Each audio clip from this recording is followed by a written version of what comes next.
Hello, check. Hello, check. Mic check. Mic check. Mic check.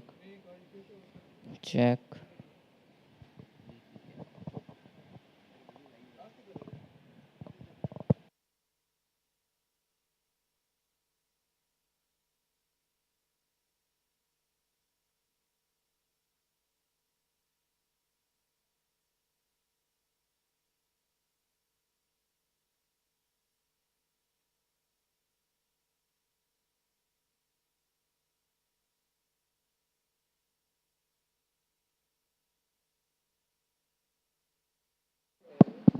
Hello, check. Check. Hello check. नमस्कार. नमस्कार. छोटी पता नहीं. आगे आगे.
hello, check, check, hello, hello, check, hello, check, check, hello, hello, check, hello,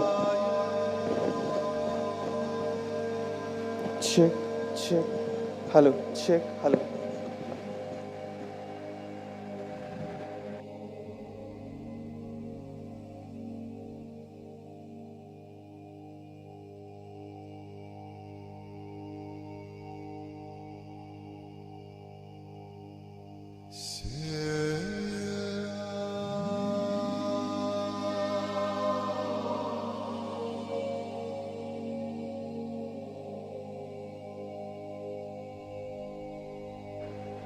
Check, hello, check, hello, check, hello, hello, check, hello, check, hello, hello, check, hello, hello, check, hello, hello.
Check, check.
Check, check.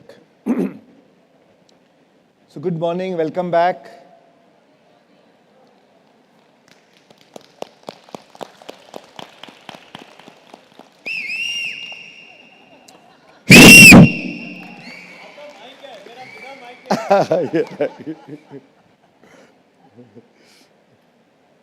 So we'll start with some sharing.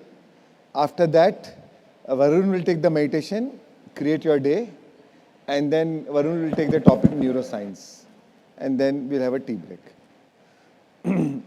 So today's morning manifestation exercise that we do, emotional manifestation. So anybody would like to share the experience? Yes.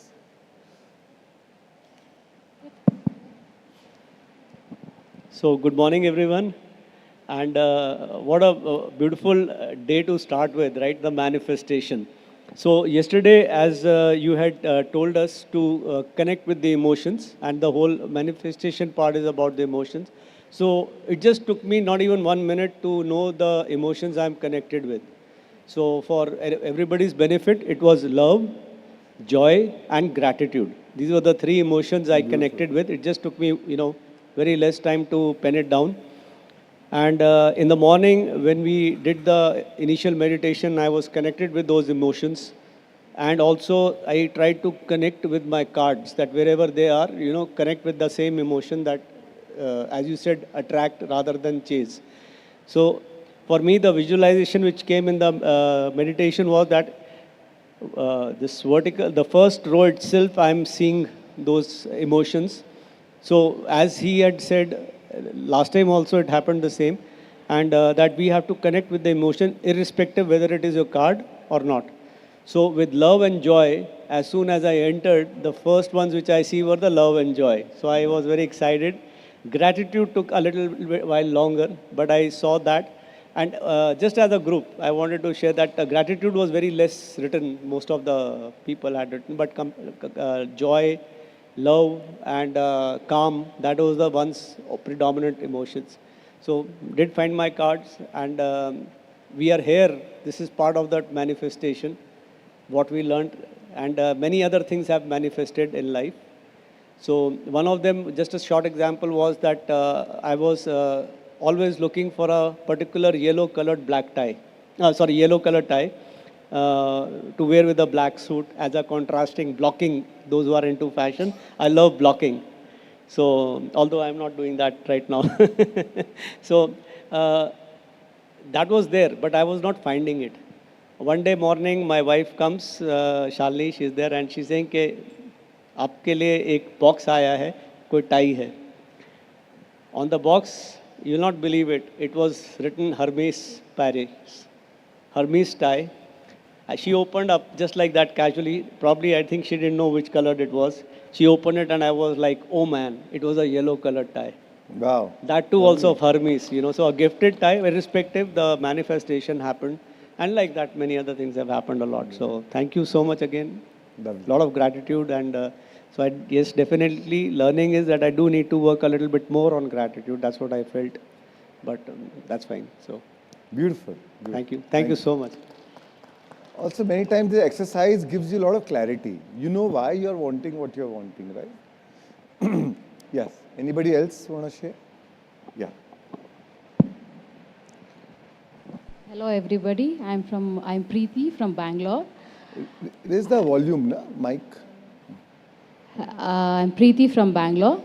I just wanted to say in the morning meditation that I knew you should not chase your dreams, but today it was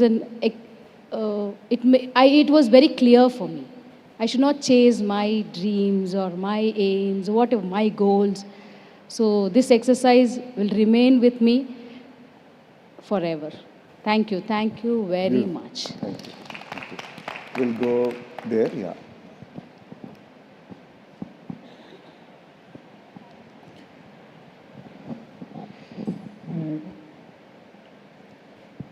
Good morning, all. My name is Moksh. I'm from Ludhiana. And today it was a great experience with me. What happened? Actually, when I reached there in the field, so I saw first card, and it was mine, which is very, very, surprising for me. And number two, step by step, which feeling I am, I have emotions. That card I'm getting. If I love, so I'm getting love. One by one, I'm getting that cards. So it was really amazing. So I feel like, yes, this thing it works. Thank you. Right. Perfect. Great. So this shows that instant manifestation is possible if you can learn how to instantly change your vibration. Right? Yeah. Good. My name is Samir Betrani. I live in Bay Area in the US. Yes. When I started walking towards looking for my card, for quite a while I couldn't find it. For quite a while I couldn't find it, and I started feeling fear. Started feeling? Fear. Fear, right. Am I going to find it? Yeah. Is it maybe not there? Right. So I found that first card, and the second one just appeared for me. It was almost immediately after I found it. Yeah. The third one took quite a while. I walked past it multiple times before I actually found that card. And that little despair that, am I going to find it? Yes. I went through that. It feels irrational that I went through that knowing that it is going to be there. But the joy of finding it, knowing that it is mine and I can have it, was awesome. Beautiful, beautiful. So good that one thing he shared was, I felt fear or despair. So, what happens is we lose patience. We lose the trust in law of attraction. And then again, we say, Arey, मैं तो manifestation, I am feeling it, I am visualizing it, I am in a right vibrational state, but फिर भी कुछ होता तो है ही नहीं, हो तो रहा ही नहीं है. And then the fear comes in, insecurity or despair comes in, and again you lose your vibration. Right? So what is important is to trust law of attraction. Law of attraction is one thing which will never fool you. Only thing is it needs little patience. It takes some time. And that gestation time is good for you because it gives you to correct your vibrations, right?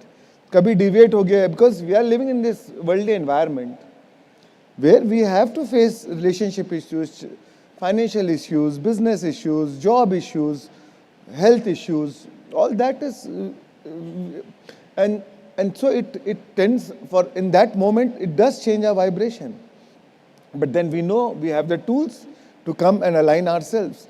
So that gestation time allows you to course correct, again align yourself, raise your vibration, and then manifestation happens. So what is important is, one is, as he shared, not to lose your vibration, not to lose the trust, not to, while the process is on, right? Just because you can't see it right now doesn't mean it's not happening, right? So for example, you want a cake, you want to manifest a cake. Now, how the universe works, all the cooperating components in the universe will start coming together to make it happen. Then the milk will come, you'll say, oh, not this. The baking soda will come, you'll say, not this. Salt will come, you'll say, not this. I want cake, I wanted cake. But all that is coming together to make a cake for you. So don't think that, oh, just because you're not seeing the absolute thing what you're wanting, it is not happening. The moment you put an intention and the moment you match your vibration, those cooperative components start coming together, make it happen. And then one day you see in physical reality, right? So trust the process, that is important. Another thing he said, when I find my first card, then second card came easily. So momentum is important. So that's why we do brain coherence, then heart coherence, so that we develop the right vibrational frequency, right emotional frequency. And once you have that momentum, then manifestation is easy. Once you manifest one thing, it becomes many times easier to manifest the second and the third and the fourth, because your trust develops. Now you start believing in your own power. That, oh, I am the creator. I created this. As he said, he got the tie. That's purely his creation. Right? So you believe in yourself now more. And the more you believe, the more you manifest. Normally it's like, if I see it, I believe it. And I say, if you believe it, you will see it. So we develop our own belief in ourselves that, oh, I create my reality, I am the creator. We came as creators, not reactors, right? Okay, we'll take one, yeah.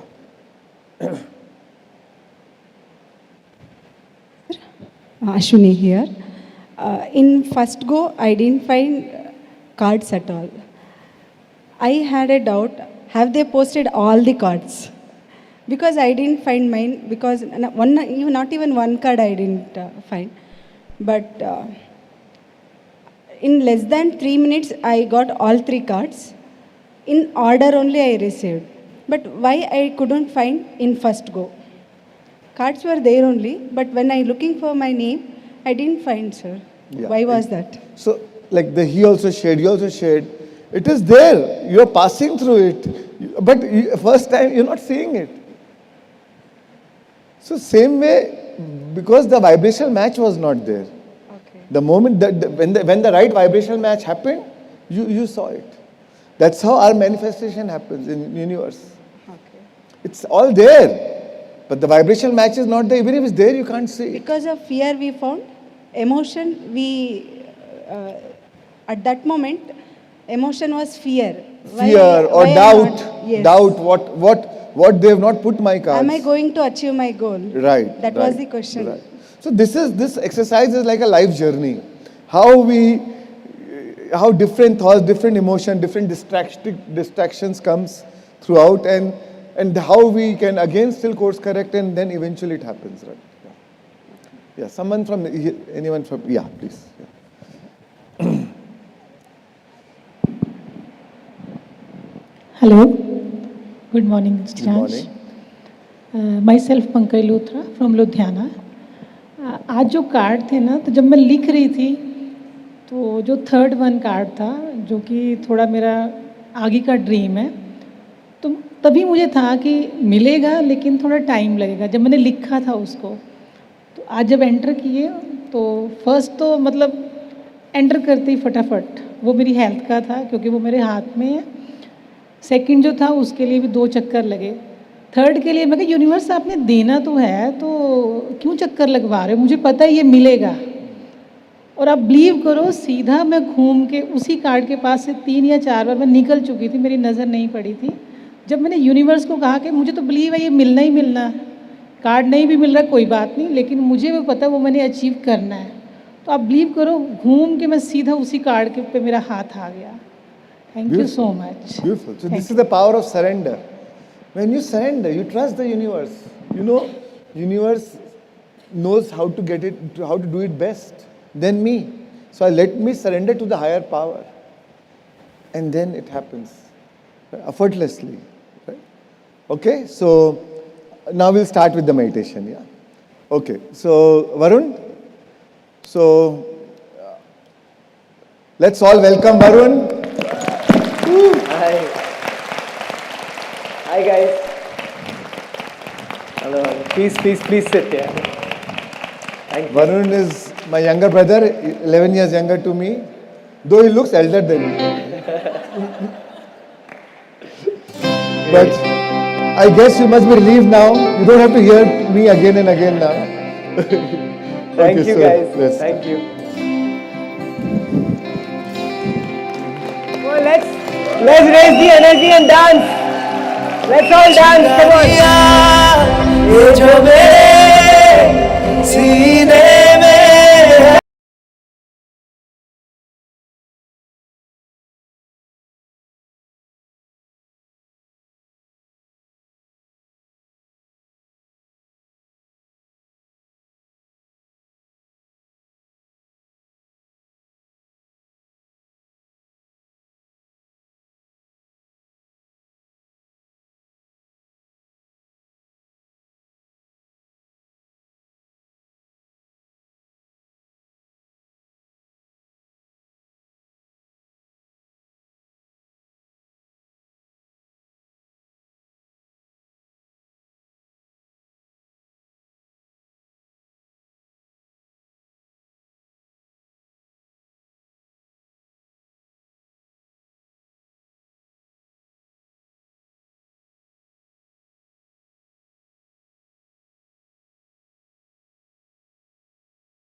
Thank you guys. Thank you for your energy. Oh my God. Wow. I've been missing all of you for so long, and it's feeling like coming home. So thank you, and I hope you're enjoying the best 5 days of your life. Yeah. Enjoying knowing your true self. Correct? Great friends. So I'm Varun. I'm Shams's younger brother, and at least that's how I identify myself in this world. But I'm one of you, and we are all connected. So what we'll do is, without wasting more time, we'll get into meditation, and then we'll start a session. So we'll start with meditation, create your day, and then we will jump into neuroscience. So I want you to completely get into a beautiful meditation so that your brains are fully active and ready to learn about your brain. Yeah? So let's all get set and close your eyes, clasp your hands, cross your legs, however you feel comfortable.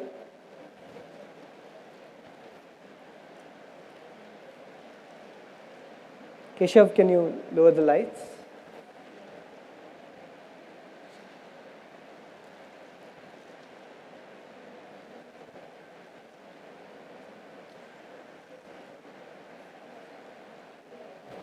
Thank you.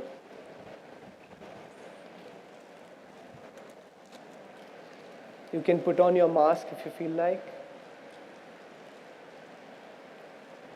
Let's begin.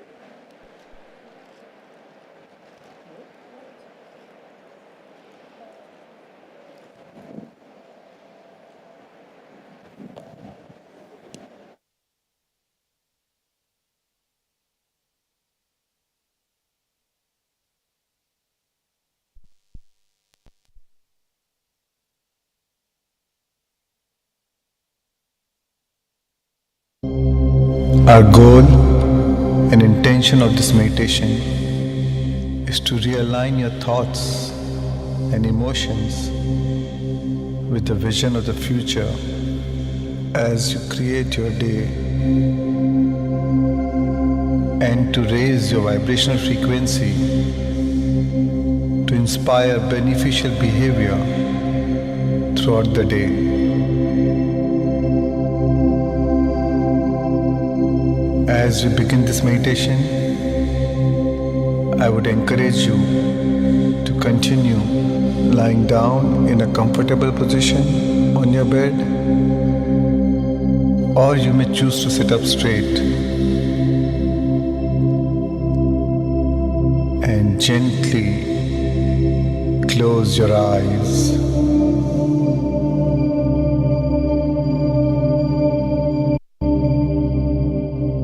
Take a moment and find your center, and slowly shift your awareness inwards.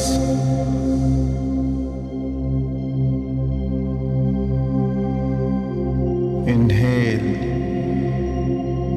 become aware of your breath,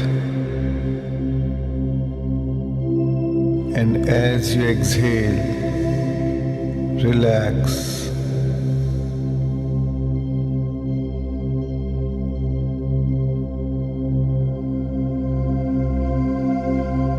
And one more slow, steady breath in.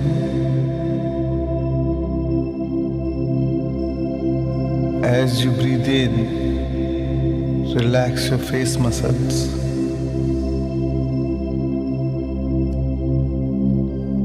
Let yourself visualize and feel the exhilaration of the new day ahead of you.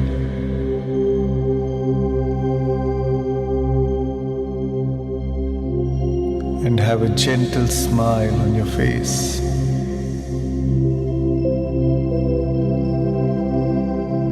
And as you exhale, feel yourself relax, completely relax.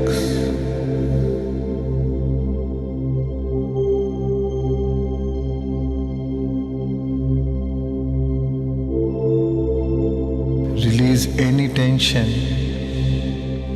or anxiety that you may be holding in your body.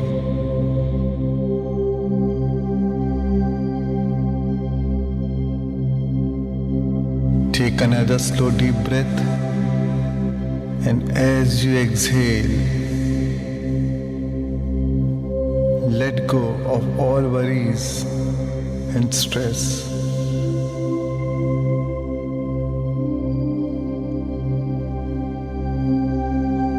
Anytime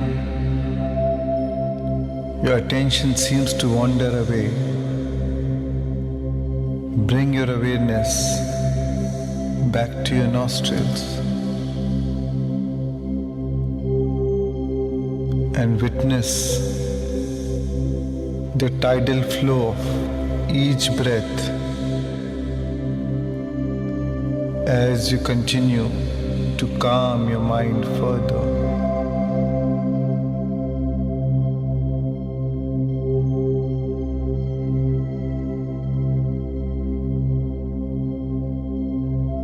No matter what awaits you,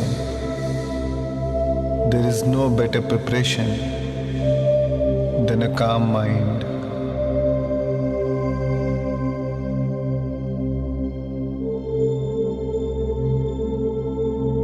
Breathe.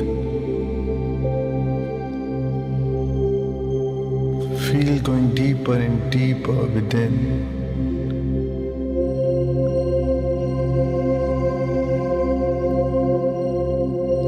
Drift deeper. Sink further deep. And even deeper still.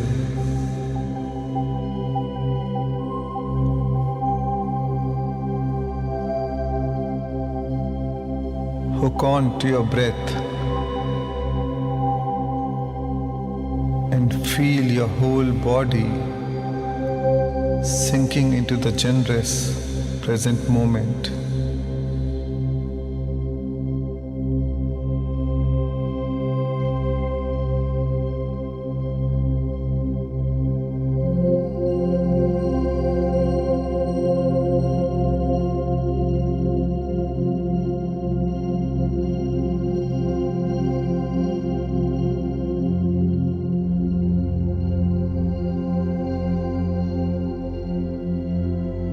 And now,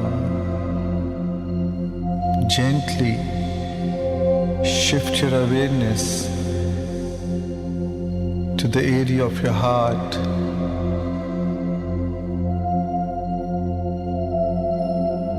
Allowing your breath to move in and out of this sacred center.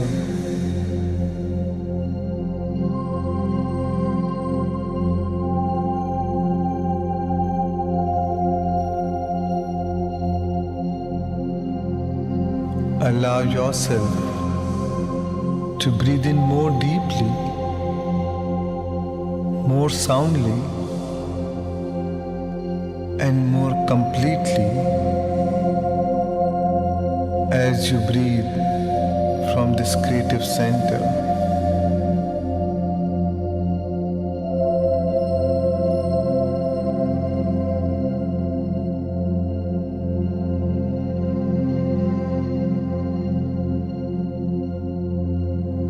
Become aware of your feelings.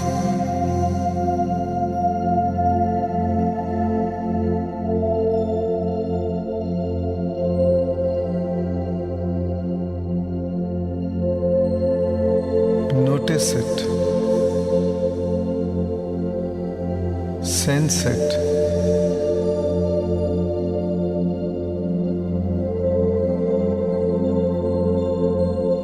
Feel your feelings.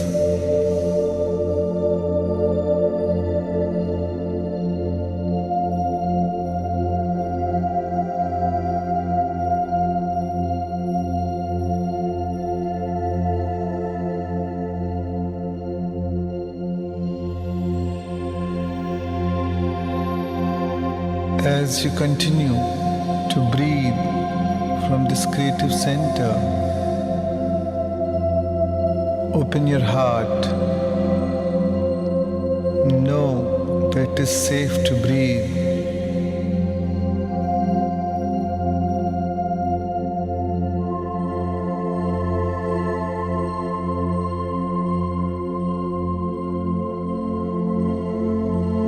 As you bring your attention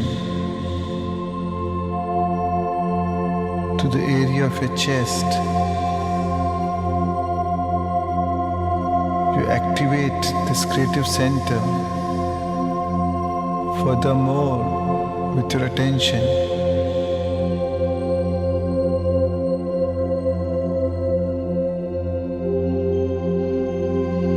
with every breath, you awaken your heart. Furthermore,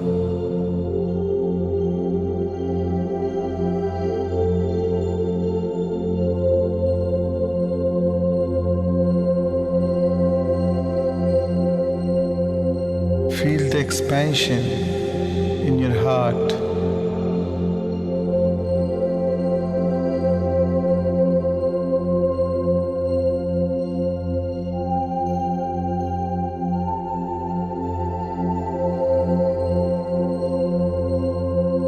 Tune in to the pure positive energy of your inner being.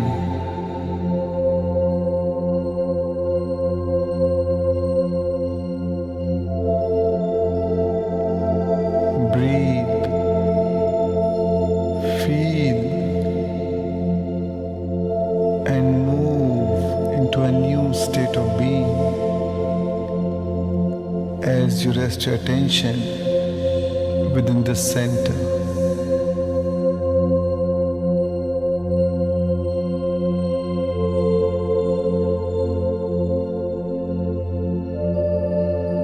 Your heart is a bridge that connects you to the source energy.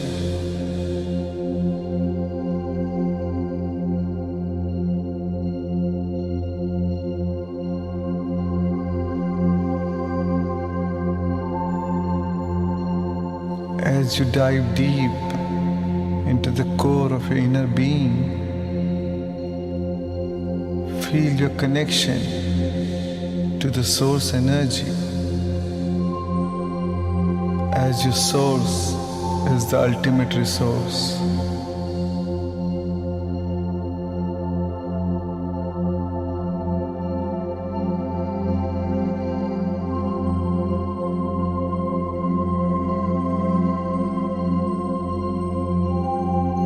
As you breathe from this creative center, it's time to bring a creative feeling like gratitude, appreciation,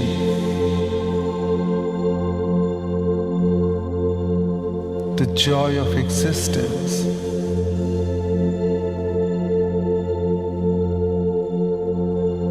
Falling in love with life.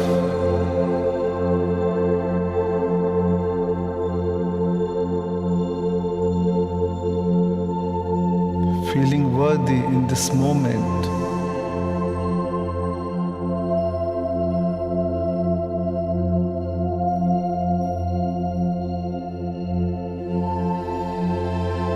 Be thankful for all the wonderful things that you have in your life. Acknowledging the good that we already have is the foundation for all abundance.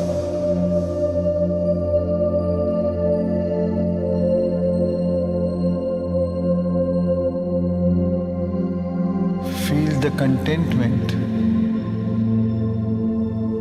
satisfaction, and fulfillment for all that you are blessed with.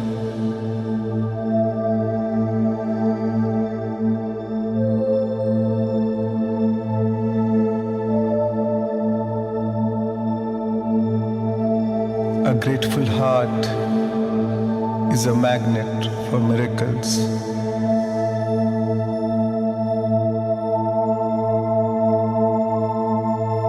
Feel the appreciation in your heart for what you appreciates.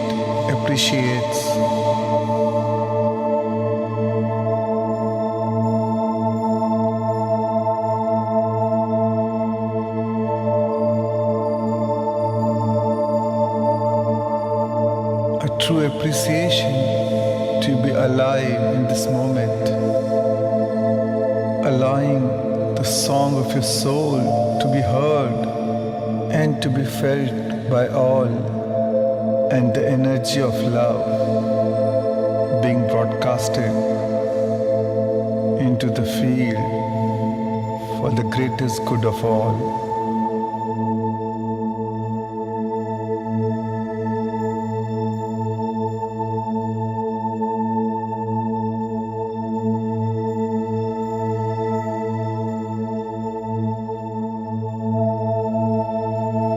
This new day is a brand new beginning for you as you invite new opportunities and choices with each new day.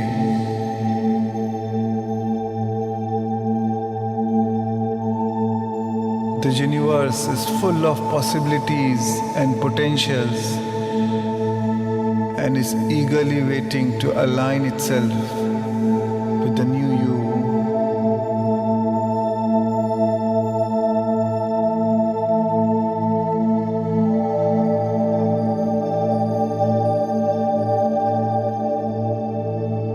And as I say the next few words, I encourage you to feel every word to the core of your being.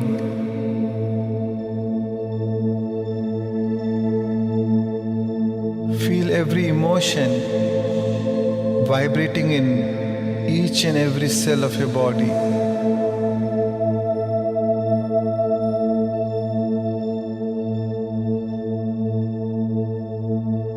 The new you stepping into the world today is filled with immense gratitude.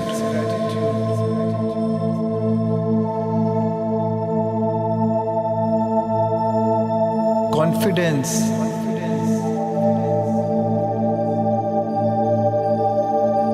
flexibility,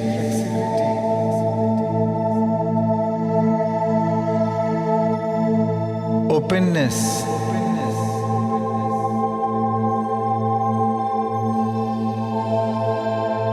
resilience,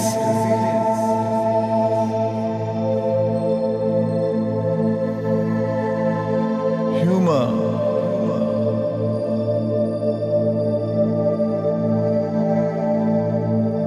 abundance,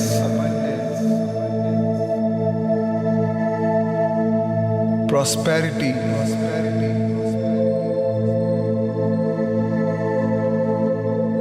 friendliness,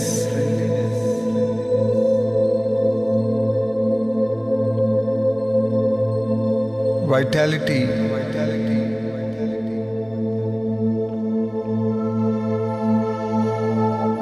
self-expression,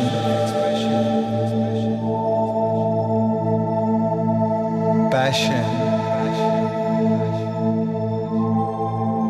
purpose, authenticity,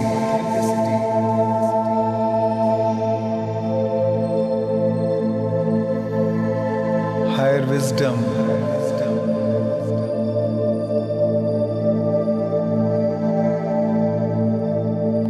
calmness,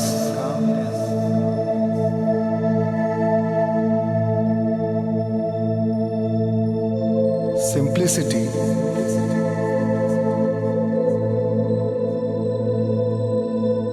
empathy,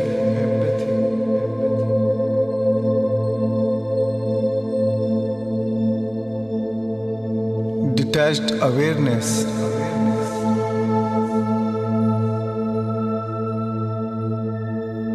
freedom,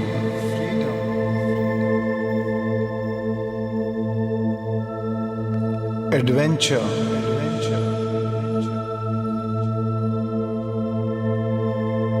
cooperation,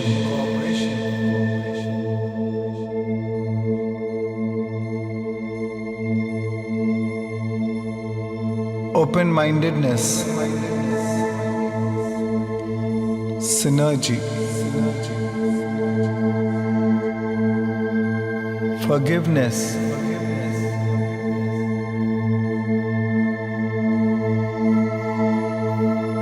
love,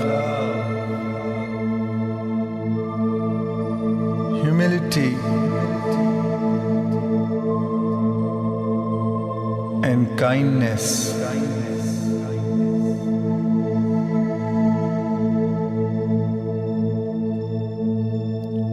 There is nothing missing in you. All that you need is alive in you. As you respond to every call that excites your spirit,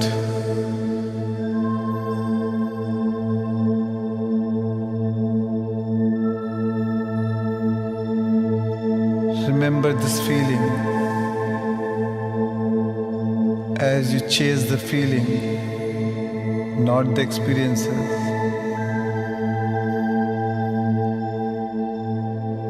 Soak yourself into this feeling and remember it by heart.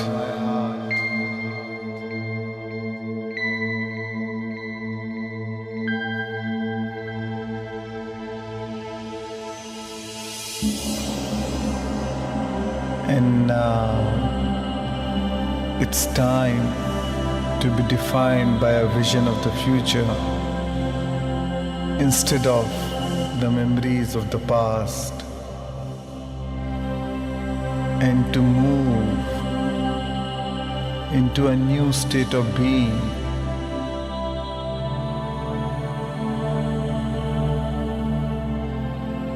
It's time to create reality from a greater dimension.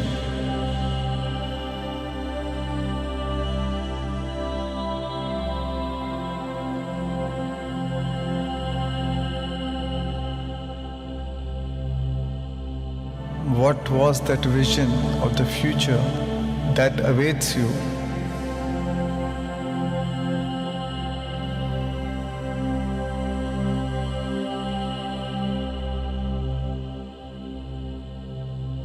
It's time to select that potential that already exists in the quantum field.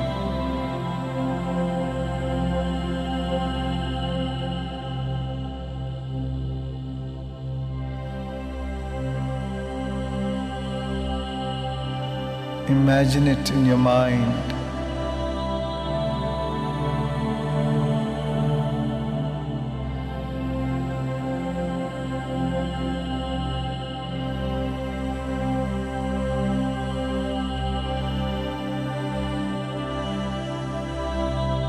Embody that future now.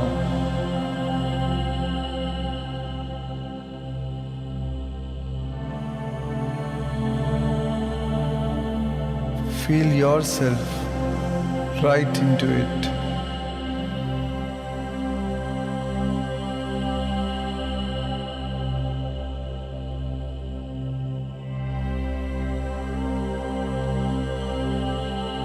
Give it all the tones and sensory vividness of reality as if it's happening now.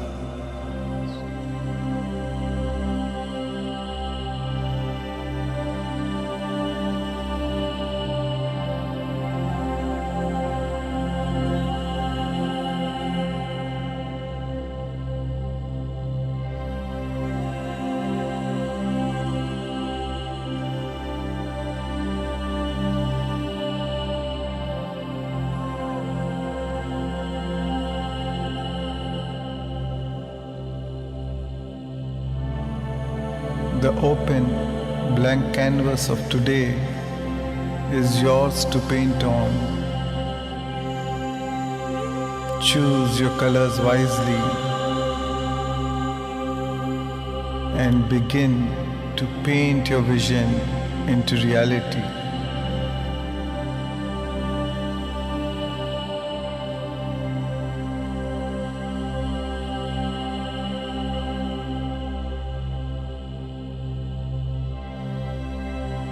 This vision is not separate from you.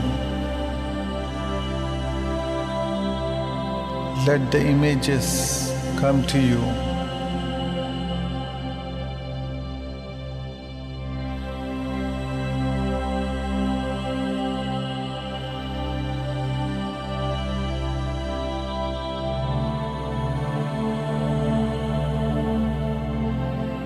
And feel the feelings of your desires being fulfilled now.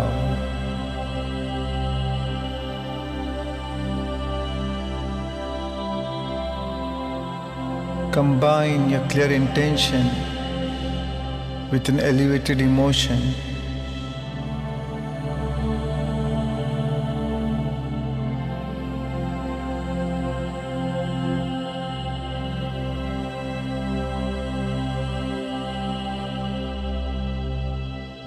How would you feel if your dreams come true?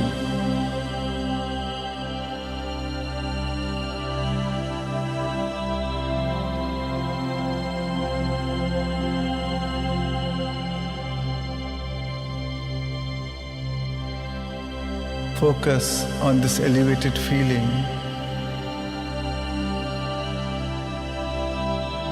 as what you feel about you bring about.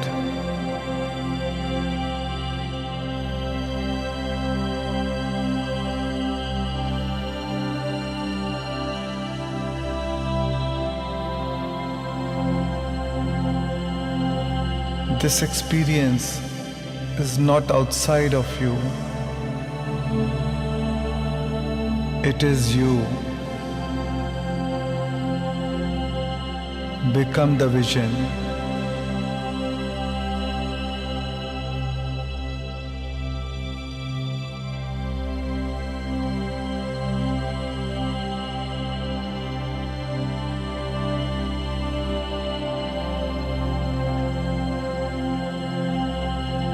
Visualize and emotionalize.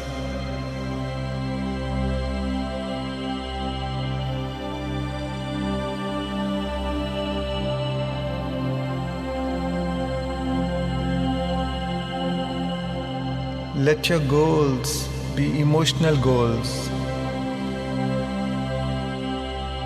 as your vibration always precedes manifestation.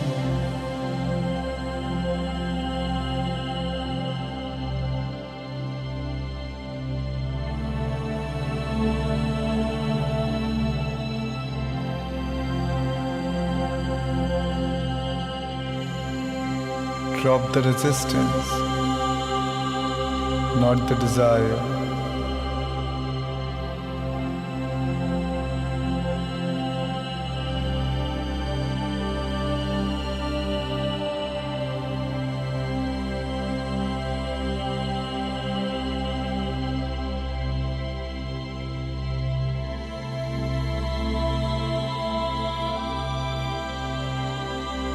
Teach your body emotionally how that future feels like, and move into a new state of being. As you change your energy, you change your life.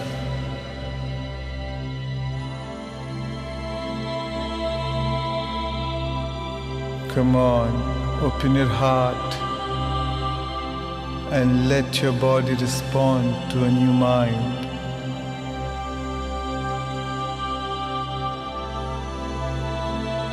It's time to step into that future now.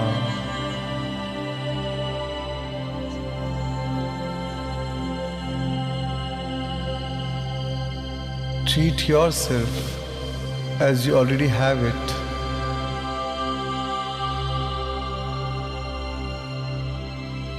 Treat yourself as you already are, what you would like to become.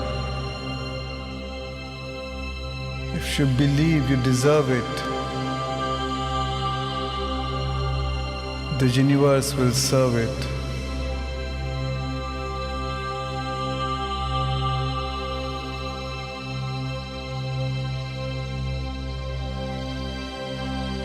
What choices will you make today?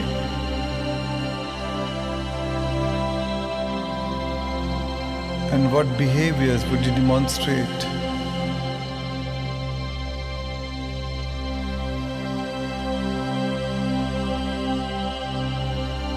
What experience awaits you?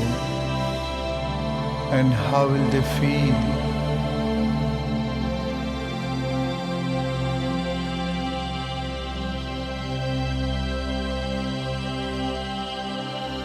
Stay in this feeling.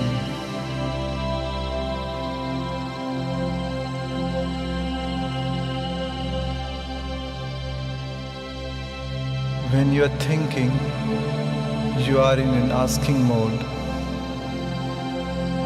Only when you're feeling, you are in a receiving mode.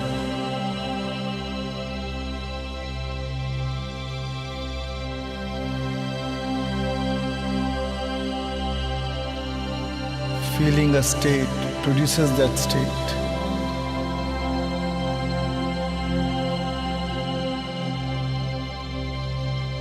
Feel the thrill and exhilaration of creating the life you desire.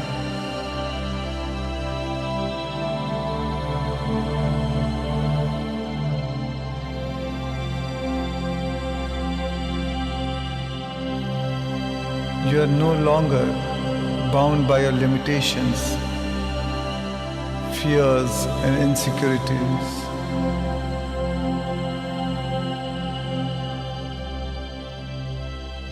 It's time to remind yourself of what choices will you not make.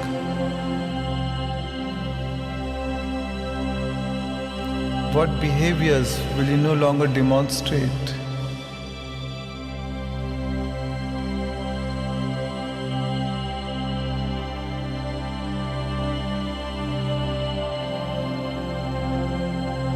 What experiences will you stay away from?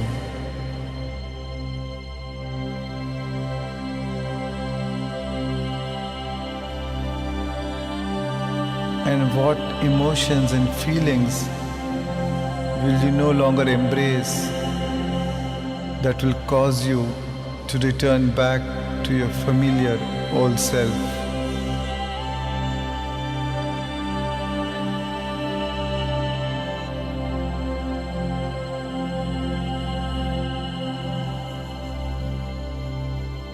Wisdom is to avoid all thoughts that weaken you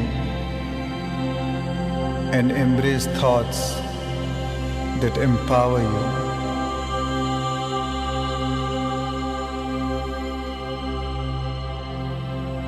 Remember, if it does not evolve you, it does not involve you.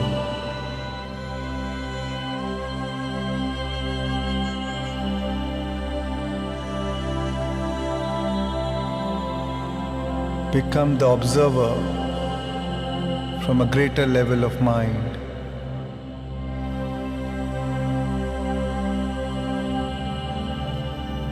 Today, you will be a host to your future and not a hostage to your past.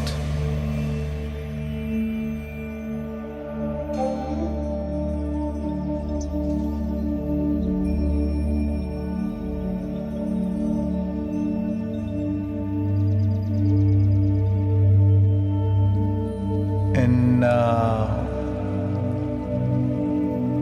Divine One,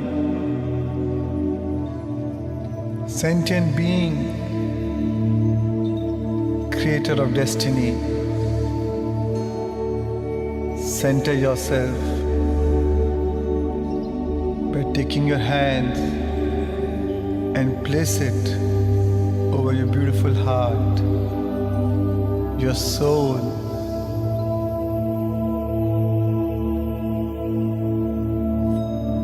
and feel immense compassion, care,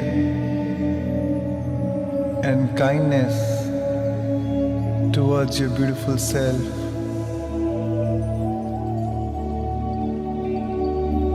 Give thanks for a new day, a new you, and a new life. And the longer you feel grateful,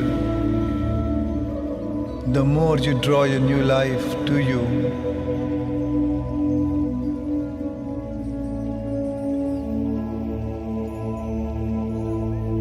Tune in to this feeling of gratitude and excitement.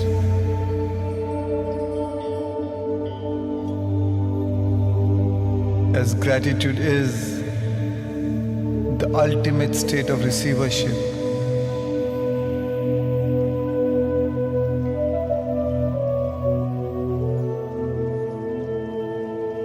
Allow yourself to let this feeling of gratitude grow as I take you through inspiring affirmations to prime you for your new day.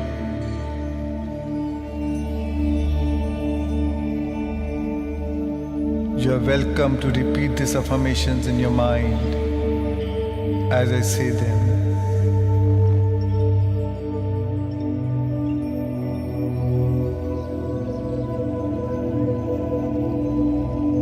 Today is a great day, the best day of my life.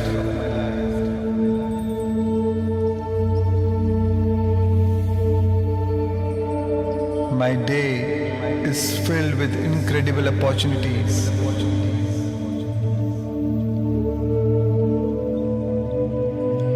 I embrace the present without any resistance.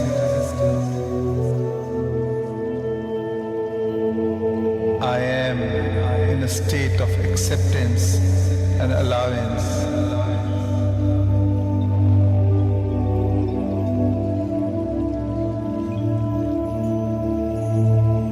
Love is the basis of all my emotions.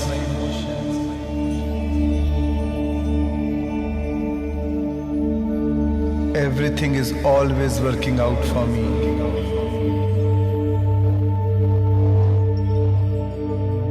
The universe is aligned in my favor.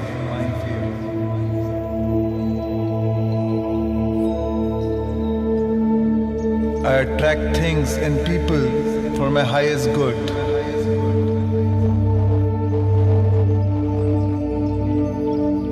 I am vibrating at my highest potential and achieving all my goals with effortless ease.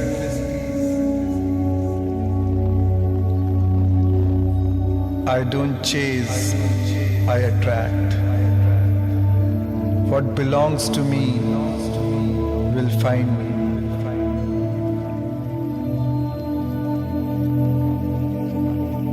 I am filled with vital energy.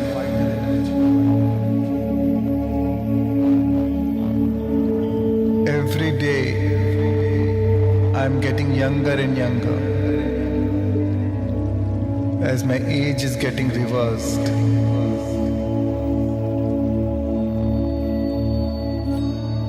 I am a wellness producing machine 24/7.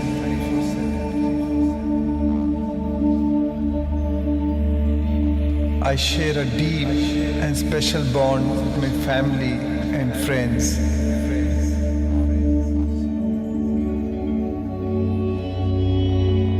I enjoy the freedom that comes to me when I don't take things personally.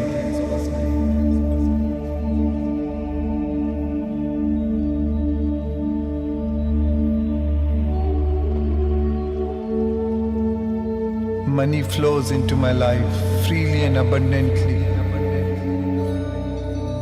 I am fabulously wealthy.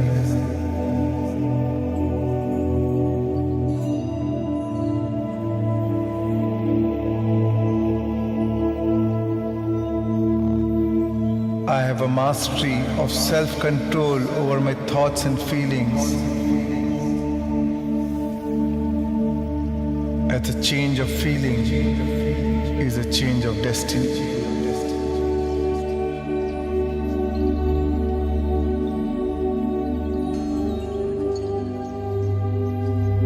I am aware that potential is always bigger than problems.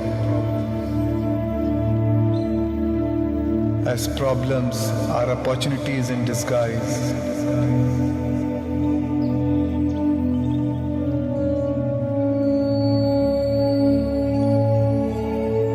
I surrender to the higher power and feel safe as I trust the process of life.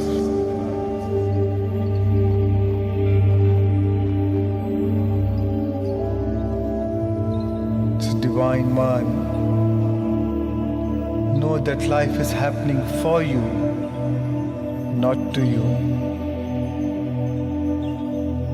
Let your vision be more vivid than your current reality, so that the action is inspired by your vision and not from the current state. You are a unique expression of the infinite. Your life matters. You are born for a reason, not for the season.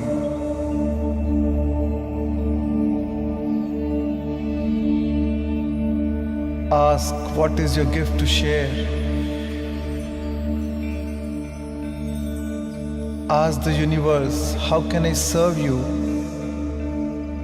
Rather than asking, what is in it for me?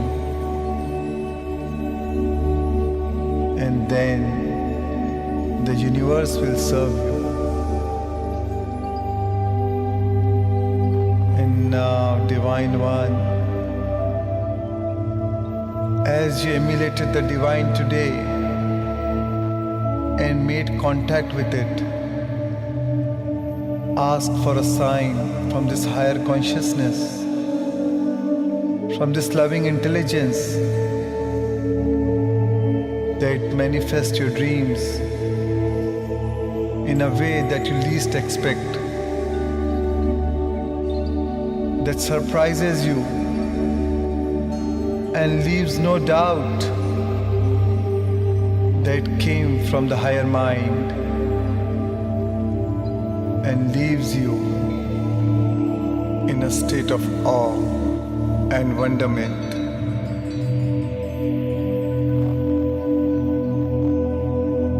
Breathe, feel, smile, and radiate your love into life. And receive the love from all of life.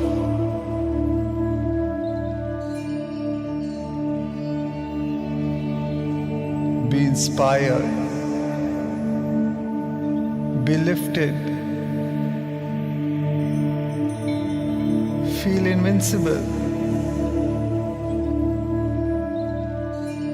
Feel empowered. Feel magnificent.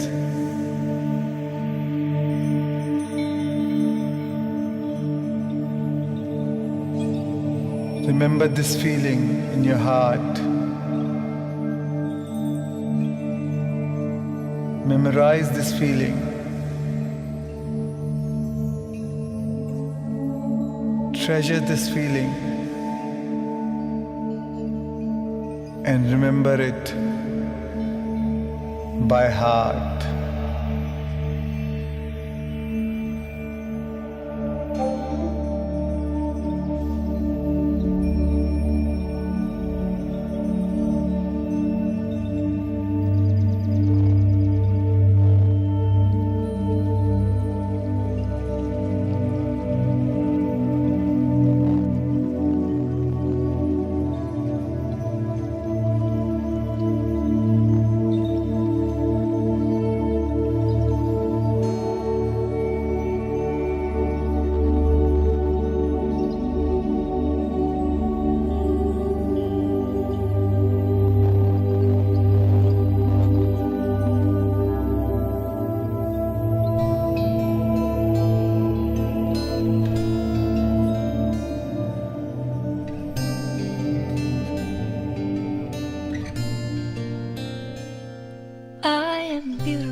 I am powerful. I've let go of my past and celebrate who I've become. I am beautiful. I am powerful. And I celebrate who I am.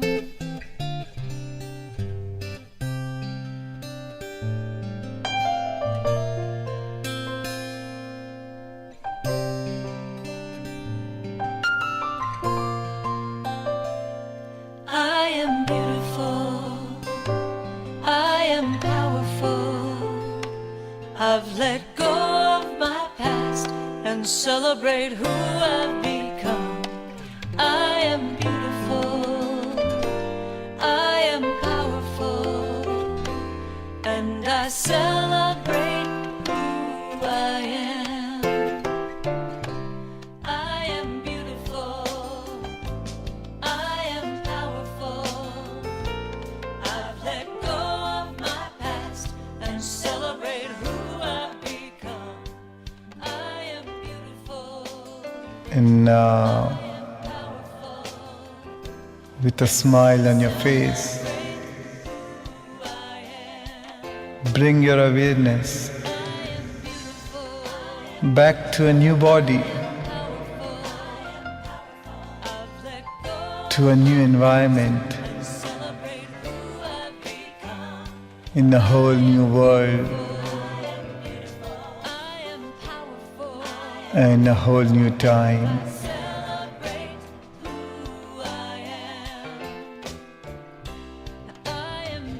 Thank you for giving me the privilege to be the part of the very start of your day.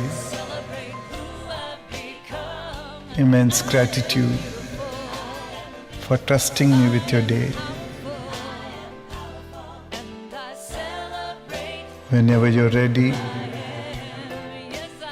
you may gently rub your palms and place them over your beautiful eyes. 5, 4, 3, 2, 1, and slowly open your eyes and come back to this three-dimensional reality.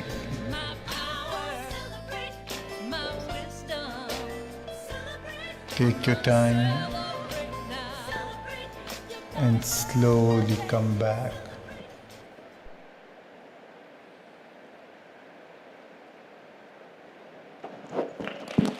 Thank you. Thank you, friends.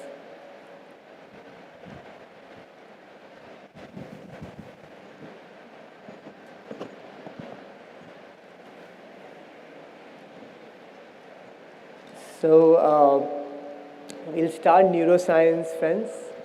And just before that, I just want to, for those who don't know me, my journey started very early. Keshav, there's a echo. थोड़ा नीचे लगाऊं?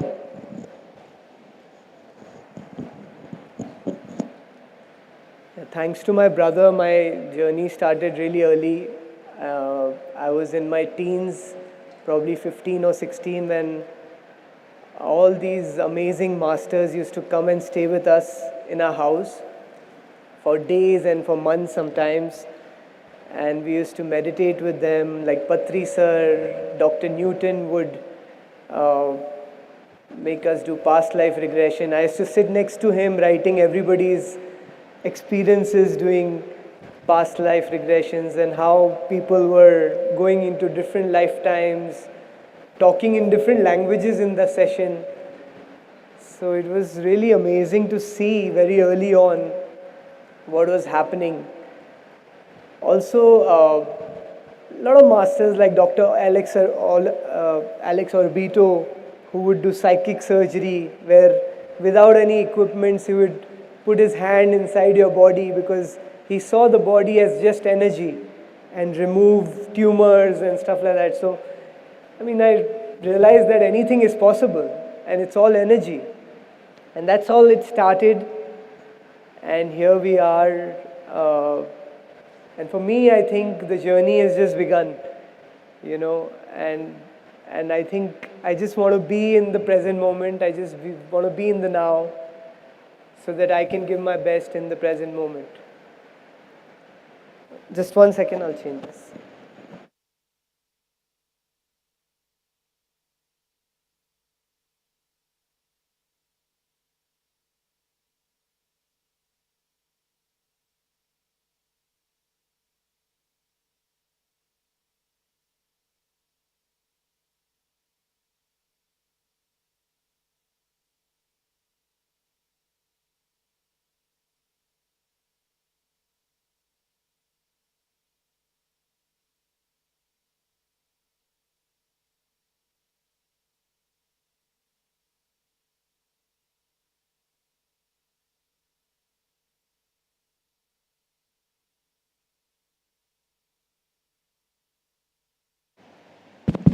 Yeah.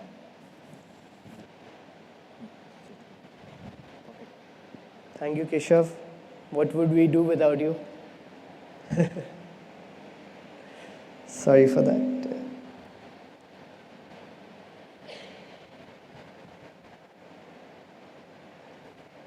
So I was saying that, for me, I feel that my journey has just begun. And the more you know yourself, you realize you don't know anything, right? So how many of you really know about neuroscience? What do you think? What is neuroscience? Anyone? Sorry? It's about our brain, correct. So it's the science about our brain. And it is, why do you think it is important to understand about our brain?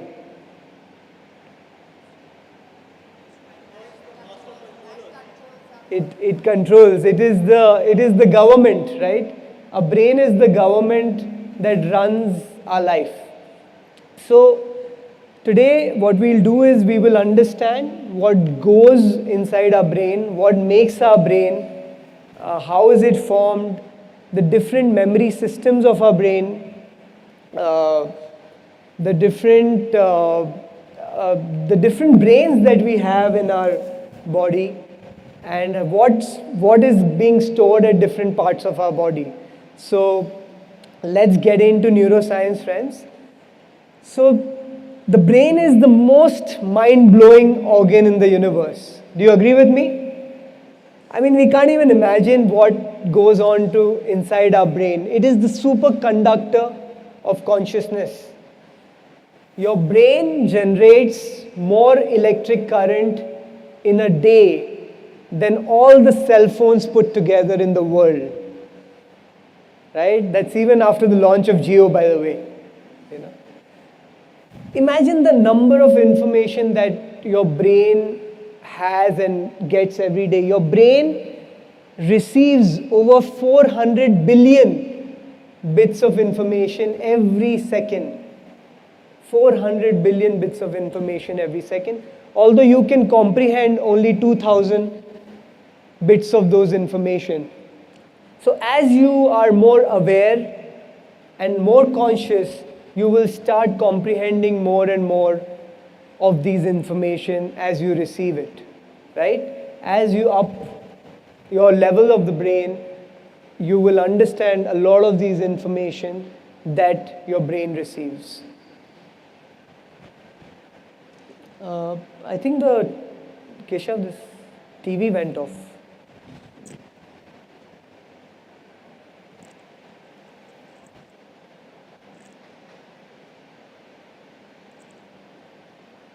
Yes.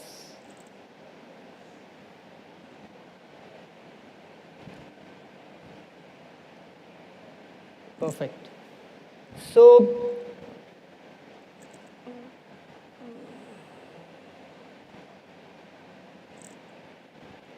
Keshav, which slide is this? Yeah, thank you. So what is our brain made up of? Our brain is made up of neurons. Neurons is also called nerve cells or brain cells. It's the simplest functional unit of the nervous system. Our neurons possess the unique ability to store and communicate information between each other. So our brains are made up of these neurons, and there are more neurons in your brains than the number of stars in the galaxy, right? So the amount of neurons in your brain is just billions and billions. If you take a scoop of gray matter from your brain, as little as a grain of sand, there are over 100,000 neurons in it with over 1 billion connections. Just imagine, as much as a grain of a sand, there are over 100,000 neurons in it with over 1 billion connections. These neurons, which is there in your brain, are not two-dimensional, they are actually three-dimensional. They communicate in all directions. And when one neuron connects with another neuron, what do? They are actually exchanging information. So when one neuron connects with another neuron, they exchange information, they learn, and they understand, right? And that's what, friends, learning is. Learning is connecting one neuron to another neuron, right? When you make new connections in your brain, that's what learning happens. So what is learning? Learning is creating and making new synaptic connections. Synaptic connections are the connections that you make when one neuron, one nerve cell in your brain connects with another nerve cell. And that's when learning happens. So right now, as you learn this knowledge, you're actually physically making synaptic connections in your brain. And that is what learning. And what is remembering? Remembering is maintaining those synaptic connections in your brain. So as you repeat, as you wire and fire information in your brain, again and again, that's when you start remembering, right? As these neurons, when they make this connection and these neurons seal with each other and cement that information, that's when remembering happens in our brain, right? Are you with me? So, the biggest concept in neuroscience is, anybody knows it? Is nerve cells that fire together, wire together. And I want you to repeat it with me. Nerve cells that fire together, wire together. So what does that really mean? It means that as nerve cells, which are our neurons, fire information, any information again and again, it actually wires in our brain. So as you tell your mind, or whatever information that goes in your mind, again and again, it could be positive, it could be negative, it could be anything. The information that goes in your mind again and again, whatever we fire again and again, wires inside our brain, these neurons stick together and it wires. So nerve cells that fire together, wire together. And a lot of times we are, like Shan said in the morning, we have the same thoughts again and again. We are in that loop and we are wiring and firing the same information. And the same way our mind is being built, because we have fired those information, and the same way the wiring is done. So it actually physically happens. Nerve cells that fire together, wire together. And we will understand that in great detail. So in the year 2000, there was a Nobel Prize winner scientist. Mr. Eric Kondal, and you should read about his work on learning and long-term memory. He's done a lot of work, and he talks about that every time you learn new information, you actually double your nerve cells. You actually double your connections in your brain. And that's when we see, when you're kids, you're always learning new information, you're always feeling young. You're young because you're also learning every day. But as we grow as adults, our learning stops, right? We are in that loop again and again, and the learning stops, and you get hardwired to a program. But when you're learning new information, you're remembering new information, you are actually doubling your connections in your brain every time you learn new information.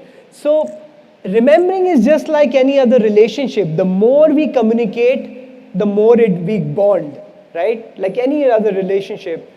And these neurons are exactly the same way. The more you communicate again and again, the more bonded they become. And they like to develop long-term relationships, and every time anything that sinks in the brain, that links in the brain, sinks in the brain. So just remember that that learning is when these synaptic connections are made, and remembering is maintaining and sustaining these synaptic connections that you've made in your brain. Are you with me? Great. Keshav, you've put the other presentation. Can you just change it to the... Thank you. Sorry, this is a shorter version, so I'm putting the entire one.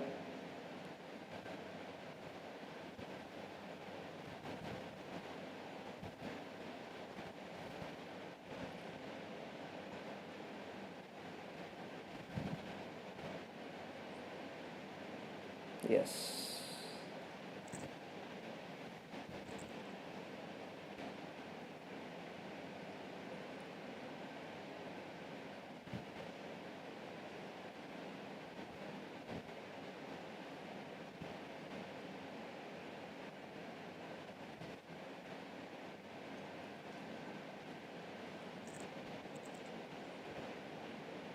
Perfect.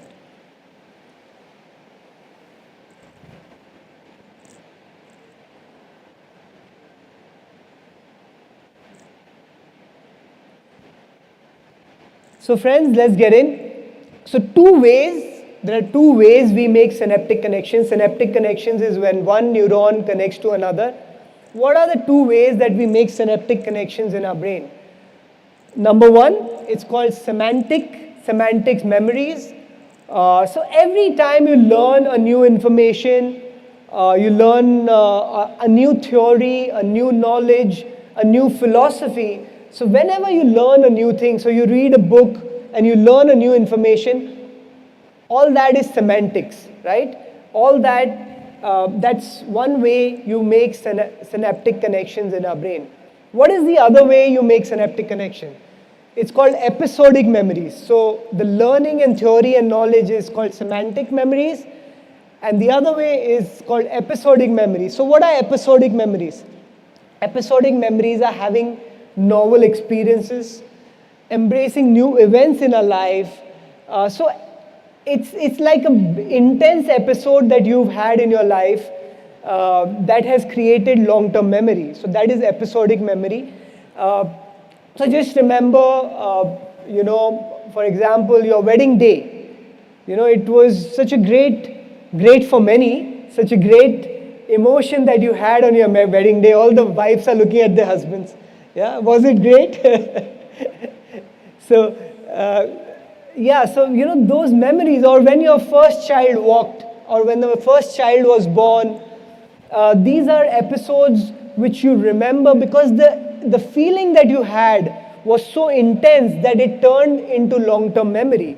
So one way is knowledge, the other way is feeling. So when you also have intense feelings, that turns into long-term memory. If you ask an American where he was in 9/11, when the attack happened, the feeling was so intense that feeling turned into long-term memory. So these are the two ways that we make synaptic connections in our brain. One is semantics and the other is episodic memories. So friends, this is the most important slide in neuroscience, and I want your full attention on this. So this talks about our memory system. And it is very important to understand our memory system, because this is what we use. This is the government that we use to run our life, you know. And so many times with our own brain and mind, we slip into things where we don't want to slip in, right? So we have to understand that we have the power to control this government, right? And we have the power to make this government, right? So this is how it works. So this is the memory system. So the first memory system is the declarative memory system. This is the conscious memory. So we talked about knowledge, facts, semantics. That's the part of declarative memory. Even feelings, experiences are a part of declarative memory. So the first part of the declarative memory is knowledge, right? Which is semantics. Every time you learn a new information, you're using the declarative part of your memory, which is knowledge. So you read a book on how to make money. You read a book on how to be a patient parent. You read a book on how to be healthy. All that information is a part of knowledge. All that information goes directly in your thinking brain, which is the neocortex, right?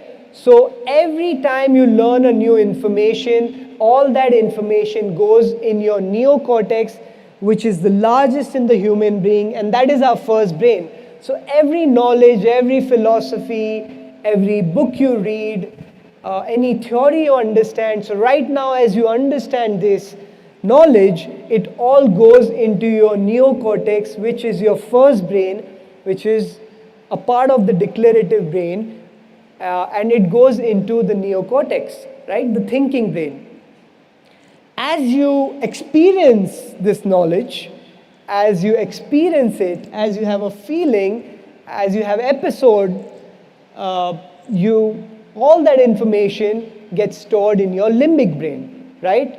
So, which is your second brain, which is your feeling brain. So there is a thinking brain, which is your number one brain. So every knowledge that you learn goes into your thinking brain, which is the neocortex. And as you feel that knowledge, as you experience that knowledge, that goes into the limbic brain. Are you with me? So these are the two brains. Now, let me give you an example. You read a book on how to be healthy, right? Now, in the book, you read that you have to eat the right food, you have to go for a run every day, you have to make a 5-kilometer run every day, you have to wake up on time, sleep on time, and you've learned all this information in the book about how to be healthy, correct? Now, where is all this information gone and stored? Anybody? In the neocortex, correct? So all the information that you learn in the book of how to be healthy gets stored in your thinking brain, which is the neocortex, correct? Now, just knowing the information is not enough. Now you have to really be healthy, you have to apply that information that you have learned. So everything that's gone into the neocortex, which is your thinking brain, now you have to apply that information, and to apply that information, you have to modify your behavior in some way, correct? So you have to actually go down to make that 5-kilometer run, and you have to modify your behavior in some way. So you wake up in the morning and you go for that run, and when you make that run and you modified your behavior in some way, you had an experience, right? You had an experience of making that run, and the moment you had that experience of making that run, you had a feeling, you feel healthy, correct?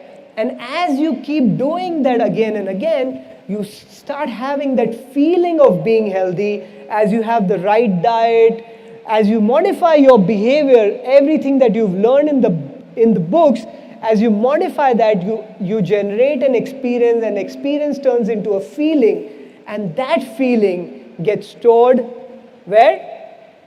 In your second brain, which is the limbic brain, correct?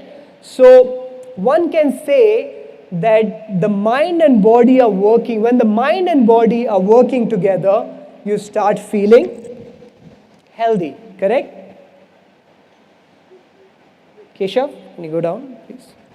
So the emotional quotient, right? The emotional quotient of feeling teaches the body to understand that the mind has intellectually understood, right?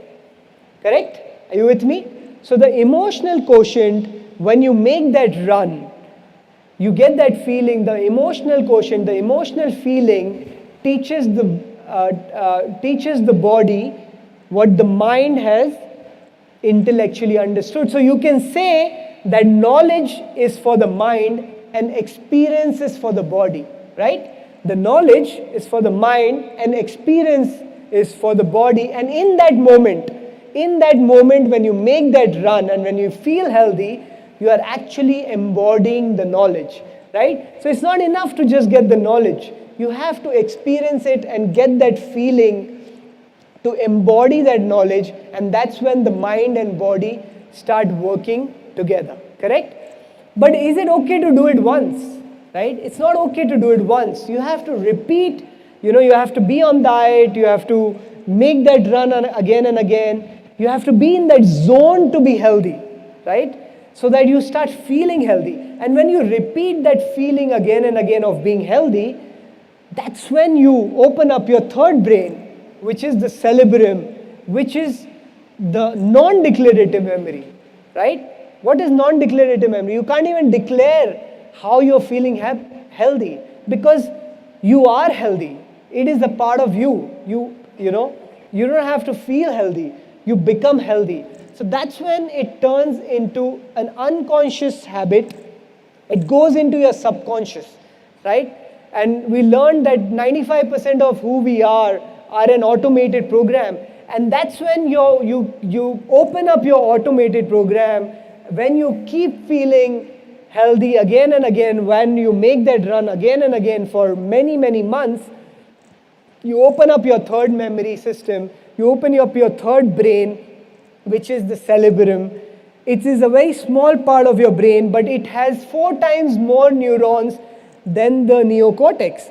So a lot of our memory system, we actually function from our cerebrum because this is where your being healthy turns into a skill, a habit, a behavior, an attitude. You get conditioned to be healthy, right?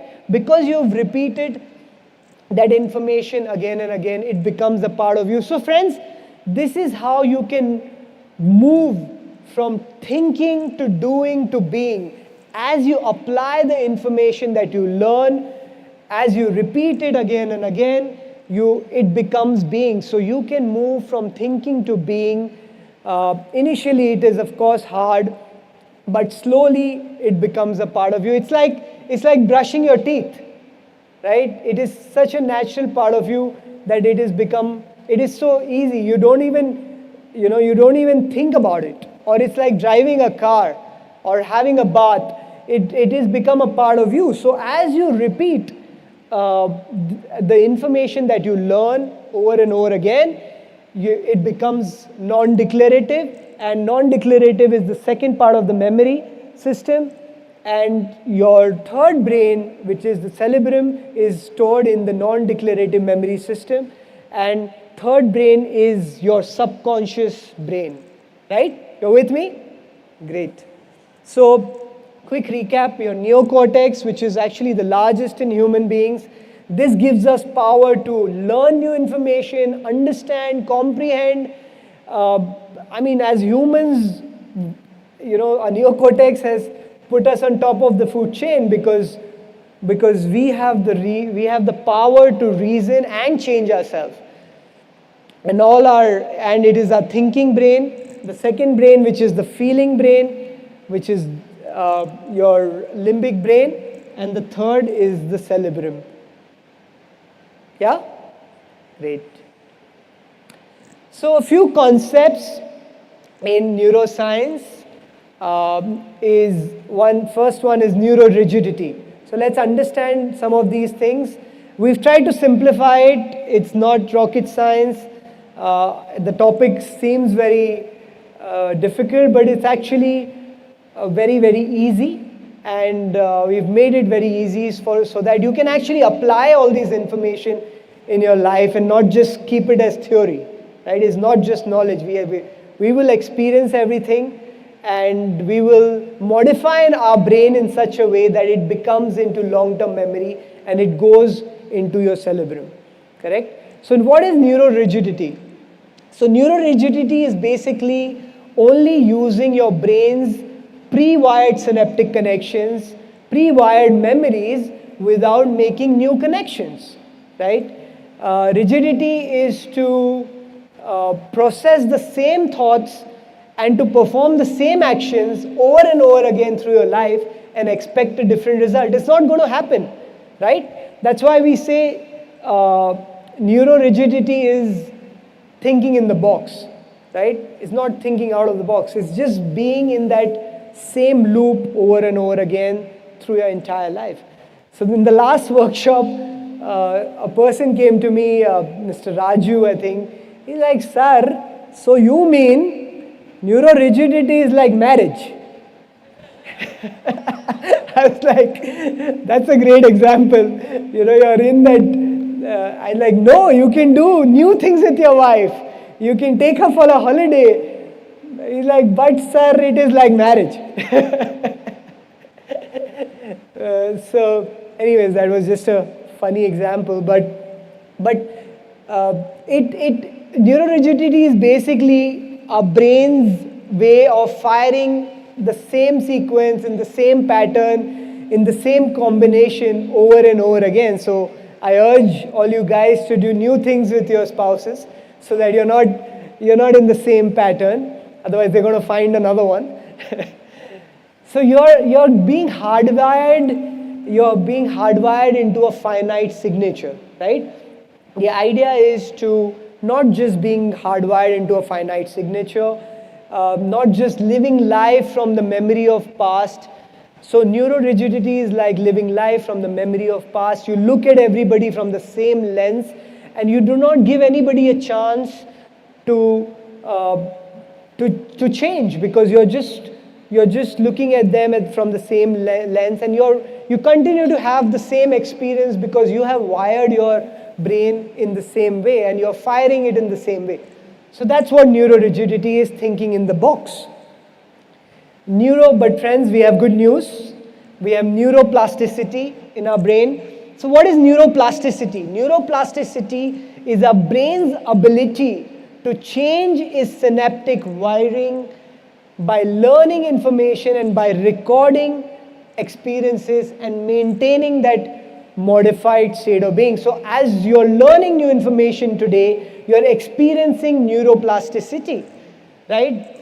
So when you learn new things and begin to think in new ways, you're making your brain fire and wire in different ways, different sequences and different patterns, and you're physically changing your brain. So you will, if somebody does a brain scan of you right now, you're actually physically making new connections, making synaptic connections, and physically changing your brain. So that's what our ability as humans, we have something called neuroplasticity, which is the brain's ability to change, right? So we have the ability to change any conditioning, any pre-wired conditions, and we can change that. And we're going to show you in real time in a video how all these brain waves are there, how the connections happen, and how you have the ability to change it, right? You're with me? Great. So basically neuroplasticity is thinking out of the box, right? As you begin to think out of the box, new thoughts should lead you to new choices. New choices will lead you to new behaviors, new experiences, and new emotions. And then your identity is also changing. So it all starts with the mind. To change your identity, your mind has to change. And as you begin to think in new ways, it happens because of neuroplasticity. You start begin to think out of the box. So plasticity is basically learning new things, creating new experiences, making new memories, making your brain fire in new ways. And the one ingredient that allows us to do that is knowledge and information. So today, why are we giving you all this knowledge? Meditation itself is enough. But the one ingredient that allows us to change our brain patterns is knowledge and information, right? Experience without knowledge is, you will not even know, right? Sorry?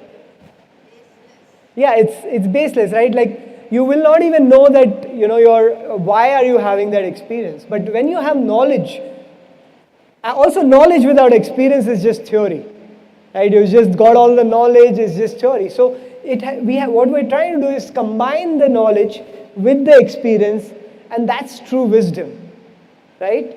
So the one ingredient that allows us to think out of the box is knowledge and information. Another very important thing that is there in our brain is a nerve growth factor. This is also called neurotrophins, right?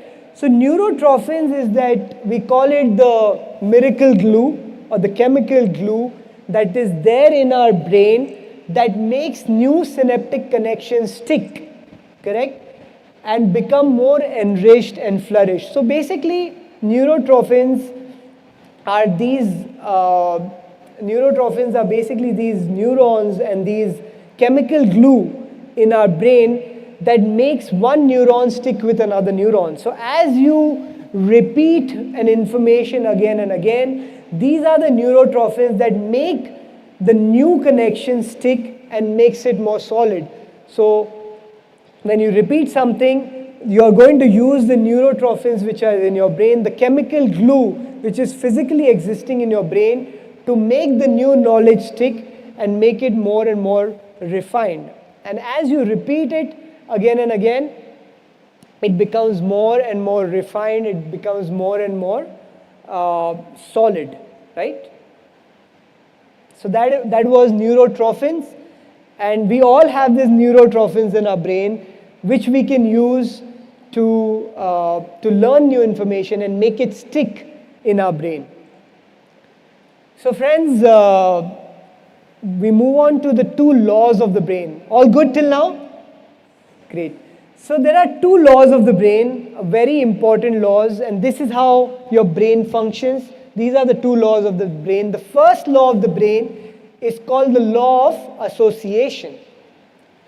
So the first law of the brain is the law of association. The law of association says that you're going to use what's stored in your brain to learn new information. You're going to use what's already wired in your brain to wire new information. You're going to use the known to understand the unknown. So everything that is already in your brain, you use that information to learn new information. So right now, all of you know English, right? If you didn't know English, you will not understand what I am saying. So you already know the English language. So when I speak in English, you're using the law of association. The law of association, you're associating those words and you're understanding your new information. So that's how learning happens, through the law of association, right? For example, you know Shreyans Daga and I'm Shreyans Daga's brother. So you know about me through him. So you're associating me through him, and you're using the law of association. Or let's say Pyramid Valley is in Bangalore, so you know Bangalore and you use your law of association of India, Bangalore, and then Pyramid Valley is in Bangalore. So using the already pre-wired information in your brain to learn new information. So my dear friends, that's why it's very important. Who do we associate with? What are the books that we are reading? What are the friends that we have? What are we associating with? Because every new information that we are going to learn, we are going to learn through the law of association, right? So So we can consciously choose what we associate with, so that we can learn new information using that law of association, right? Are you with me? So the second law of the brain is called the law of repetition, and I would say it is the most important law of life, not just in neuroscience. I think it's one of the most important in life. We have always learned practice makes a man perfect. When you repeat things, you learn, but this is how your brain functions. The law of repetition is how you remember. So the law of association is how you learn, but the law of repetition, this is, my dear friends, this is how we remember. So as you begin to repeat anything over and over again, you release these neurotrophic hormones, and that chemical glue that causes your neurons to stick and become more enriched, right? So the law of repetition is a very important law. You can learn all the knowledge in the world, but if you do not repeat that knowledge, you will not remember that knowledge. So think about a braille reader, right? He cannot see, but he has been reading through his two fingers, and when he reads braille, the real estate that is assigned in his brain, which is assigned to these two fingers, are way more enriched than you and me, because we don't use the two fingers to read. So when you repeat, because he's repeated that information again and again, his brain is way more enriched for that function because of the law of repetition. Or a guitar player or a piano player, when he plays the piano, and because he's repeated again and again, the part of the brain, if you do a physical brain scan of that person, the place that is assigned to piano or guitar is way more enriched than anybody else. There are way more connections, and they stick together, and because of the law of repetition, he can perform that function, and it is stuck together. So the law of repetition, that's why it is the most important law, because this is how, when you repeat an information again and again, this is how you remember, correct? I mean, as we were kids, we always learned our tables, right? We used to learn our tables, 2 times 2 is 4, 2 times 6. So because we just repeated that over and over again so many times, it just became a part of our memory. It just went into the long-term memory through the law of repetition. And that's how the memory system works. First you learn, then you repeat, and then it goes into your long-term memory. It goes into your unconscious brain, which is the cerebellum. So the law of repetition, that's why, is the most important part, the most important law in neuroscience. So this is the law of repetition. You have a thought that turns into an action. You generate an experience or a feeling, and when you repeat that feeling over and over again, it turns into a skill, correct? It turns into a skill, and when you do it over and over again until it becomes easy, it becomes familiar, it becomes common, it becomes natural to you. You can automatically do anything, correct? It is a routine, it's habitual. Because you've done it so many times, even it may be the most difficult thing in the world, but because you've done it so many times, it is effortless. You don't even have to try, it just happens. It becomes your second nature. It's subconscious, like you can do it unconsciously. It's a part of your implicit memory, it's a part of your third brain, which is the cerebellum. Because through the law of repetition, you can store that information in your third brain and then perform it naturally without making, without any effort. And if somebody says that, well, how can you do it so easily? You're like, I don't know how I can do it, but you can do it because of the law of repetition, right? And what happens is that and a lot of times, because you have to repeat something again and again, things get boring, right? वो वही एक ही चीज ध्यान कर रहा हूँ 25 साल से, But the thing is that when things get boring, you know that you're coming closer to your creation, right? And that's when the law of repetition helps, because do not stop at that boredom. You have to cross it to attain mastery, right? So friends, this is how the whole journey begins. Initially, we are all unconditionally unskilled. What is unconditionally unskilled? You don't even know that you don't even know. That's bliss, right? You don't even know that you don't even know. Like, you don't even know that there is something called meditation out there, right? But you're unconditionally unskilled. So let me give you an example. Think about a 4-year-old boy and a bicycle. So first, the boy is unconditionally unskilled. What does that mean? He doesn't even know that there is a bicycle, correct? So he's unconditionally unskilled. Then he sees in his building these little kids riding bicycle and seems to be a lot of fun. So he starts to learn about it. He stores that information in his neocortex and understands that, oh my God, there could be something called a bicycle and I want it, right? And he becomes consciously unskilled. He doesn't know how to ride the bicycle, but he's conscious that he doesn't know how to ride the bicycle, correct? So he gets consciously unskilled. Then he goes to his father and he says, Papa, please can you buy me a bicycle? It looks a lot of fun, please can you get it? And on his birthday, he gets this beautiful bicycle and he's super excited, right? Like every time we learn new information, we are super excited. And I hope you're super excited right now, right?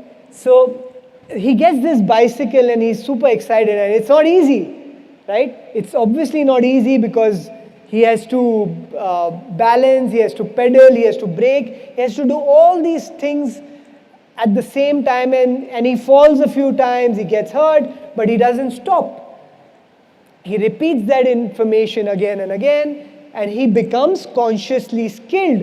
And that's when he becomes consciously skilled, he learns how to ride the bicycle easily, right? But does he stop there?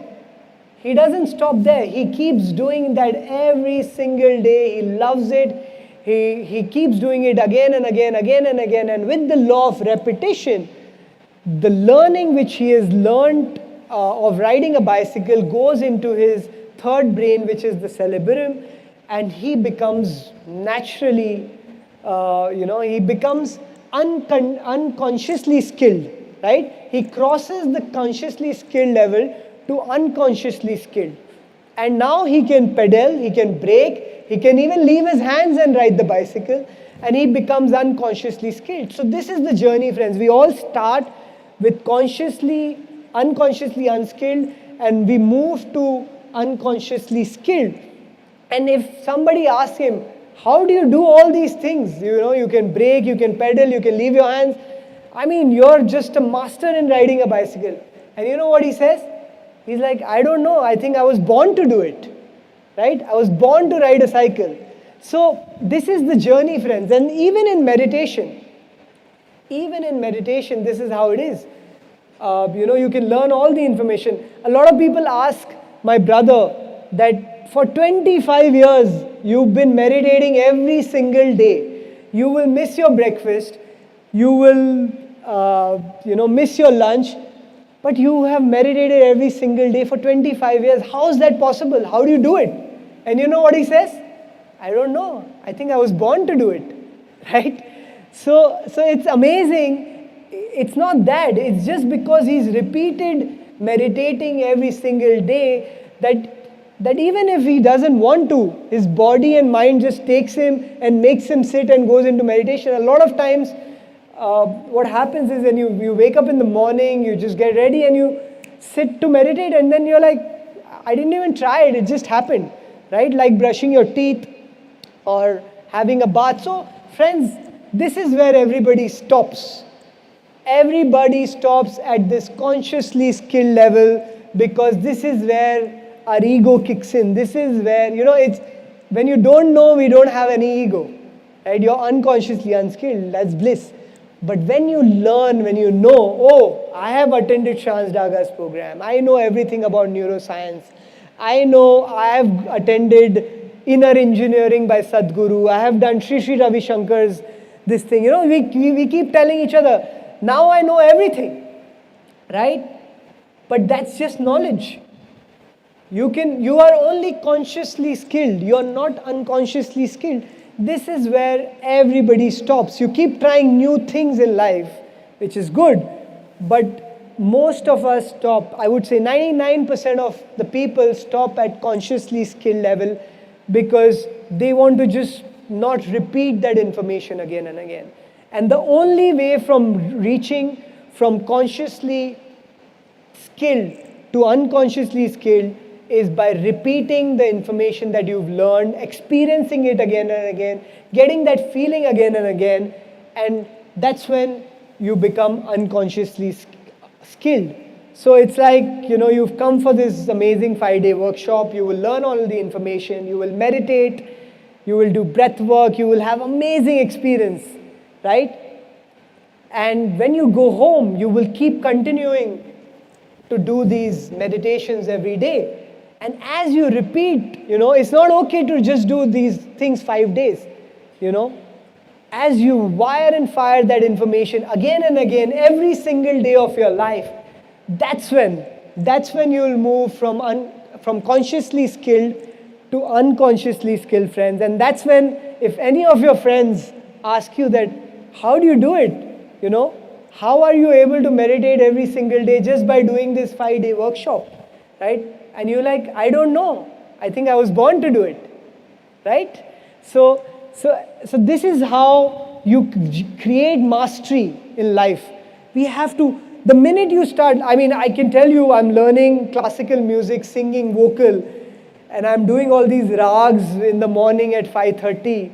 And I'm telling you, I'm so bored right now because I feel that, you know, I've been just doing that one thing again and again and again for the last 2 years. And am I really moving forward? You know, I'm getting bored, but I know the minute I will cross that boredom, I might sing like you, you know, I might get that mastery. So the thing is that, you know, you have to, there will be times where you are feeling bored of your creation. But that feeling is great because you're getting closer to your creation.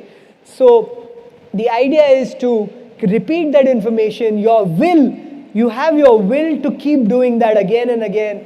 Whatever your mind will say, your mind will play that monkey game. Oh, let me start from Monday.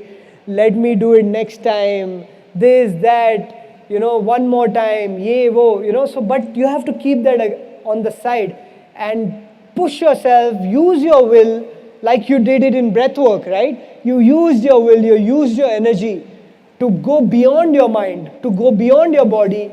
And when you repeat that information again, you become unconsciously skilled. And then you will be, you know, this is the way of attaining mastery in anything you do. Not just meditation, but in anything you do in life. This is how our brain functions. So another few concepts is neural networks. This is amazing how neural networks work. So what are neural nets? Neural network is also called neural nets. So neural nets are gangs of neurons that have fired and wired together to form a community of neurosynaptic connections that are related to a concept, idea, thought process, memory, skill, behavior, or action. So you have a neural network in your brain. To meditate, you know, your neural network tells you you have to close your eyes, you have to clasp your hands, you have to cross your legs, and you have to meditate. You have a neural network in your brain to brush your teeth, you have a neural network to drive your car. So each of these neural nets store different information in your brain. So each of the part of your brain stores different information which are connected through these neural nets. So friends, we all have neural nets in our brains, and we use these neural nets. We use these neural nets to run our life. So just think about a brain as the government, and neural nets are these ministers of this government of each state or each province. That these are the ministers who are running the government for for your brain. So these are the neural nets that you form. Every idea that you learn, you form a neural net. So every time you learn new information, you actually form a neural net in your brain. Now friends, this is the beauty. How are these neural nets actually formed? Right? So these neural nets are formed by combining the law of association. What is law of association? Learning, correct? So the neural nets are actually formed physically in your brain by combining the law of association along with the law of repetition. Law of repetition is remembering. So when you combine the law of association to the law of repetition, you create your neural network, you create a new level of mind. So isn't it amazing that by knowledge and by law of association, learning new information, and by law of repetition, remembering new information, you can create these neural nets in your brain. You can physically create these neural nets in your brain, which then runs your life. And these are the automated, hardwired programs that we use unconsciously and automatically we use to run our life. So these are the neural nets that we use unconsciously every day to run our lives. So we can consciously create these neural nets and then let it do its job, right? So the idea is that let's be conscious to create our neural nets and then let it do its job, because then it becomes unconscious. So you just have to do it for few days or few months, and then once it's a part of your brain, it's a part of your neural net, then it will make it do naturally, right? Like driving a car or brushing your teeth or meditation for many people. It just happens naturally because the neural nets have been made in your brain. It's been created in your brain, right? You're with me? Great. So that brings me to my last slide in neuroscience. And remember the first concept we learned in neuroscience, nerve cells that fire together, wire together. The second concept in neuroscience, which is as important as the first concept, is nerve cells that no longer fire together, no longer wire together. So can we repeat it? Nerve cells that no longer fire together, no longer wire together. What does that really mean? That means that we have the power to change our brain wiring. We have the power to remove our old neural nets and put in new neural nets, correct? We have the power to change our presynaptic wiring, our pre-wired wiring, synaptic connections, and create new synaptic connections. And as the nerve cells that no longer fired the old information, you no longer wire the old information, and your brain actually starts to change, right? So let me give you an example. There was a person, he's a very angry person. Everybody says he's a very angry person. Maybe his girlfriend broke up with him when he was a teenager, and he had a very bad mood. The mood turned into a temperament. The temperament turned into a personality trait. We learned that, right? It moves from mood to temperament, temperament to personality trait, and it became a part of his personality, right? He himself started believing that I'm an angry person. His friends called him angry. Everybody said he's a short-tempered person, and throughout his life, he's 40 years old, and he has believed, and everybody around him has made him believe that he's an angry person. But one day, he decided, he saw this ad about the 5-day workshop by Varun Daga, right? And he said, I want to change myself, right? I have this will to change myself, and I'm going to be a peaceful person, right? And he comes to this place, and he meditates, he does the breath work, he does all the meditation, he learns all the knowledge that I can change my own reality, and I can change my brain, I can change my personality, and I have the will, right? So every time he's meditating, He's saying, I'm a peaceful person. I'm peaceful. I'm calm. I am peace. And he's wiring and firing this new information again and again and again and again in every breath work, in every meditation, in every thought that goes in his mind. He's just firing and wiring that information again and again, again and again, again and again. And what begins to happen?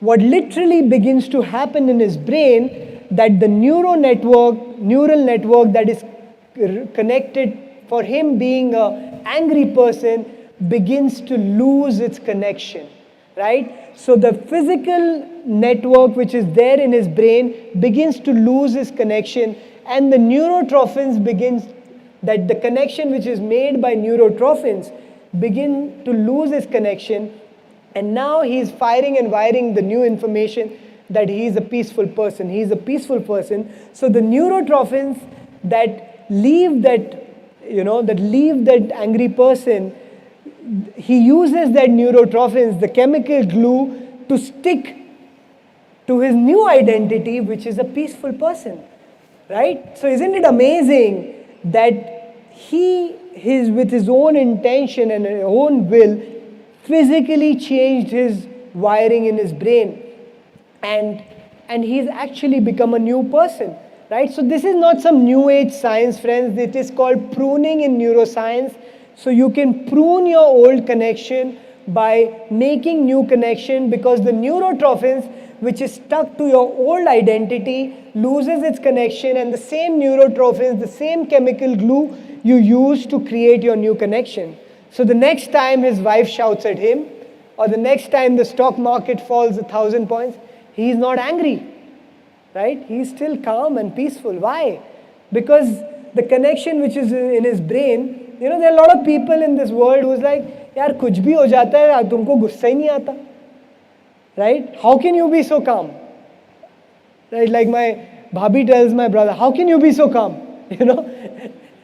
So because there is, because there is no, that connection in the brain is not there. So the next time anything happens, everybody tells him, what happened to you? You're like a new person. And he's like, yeah, I'm physically a new person because I have actually changed the connection in my brain and I've become a new person. And then everybody asks him, how do you do this? How are you so peaceful? And you know what he says?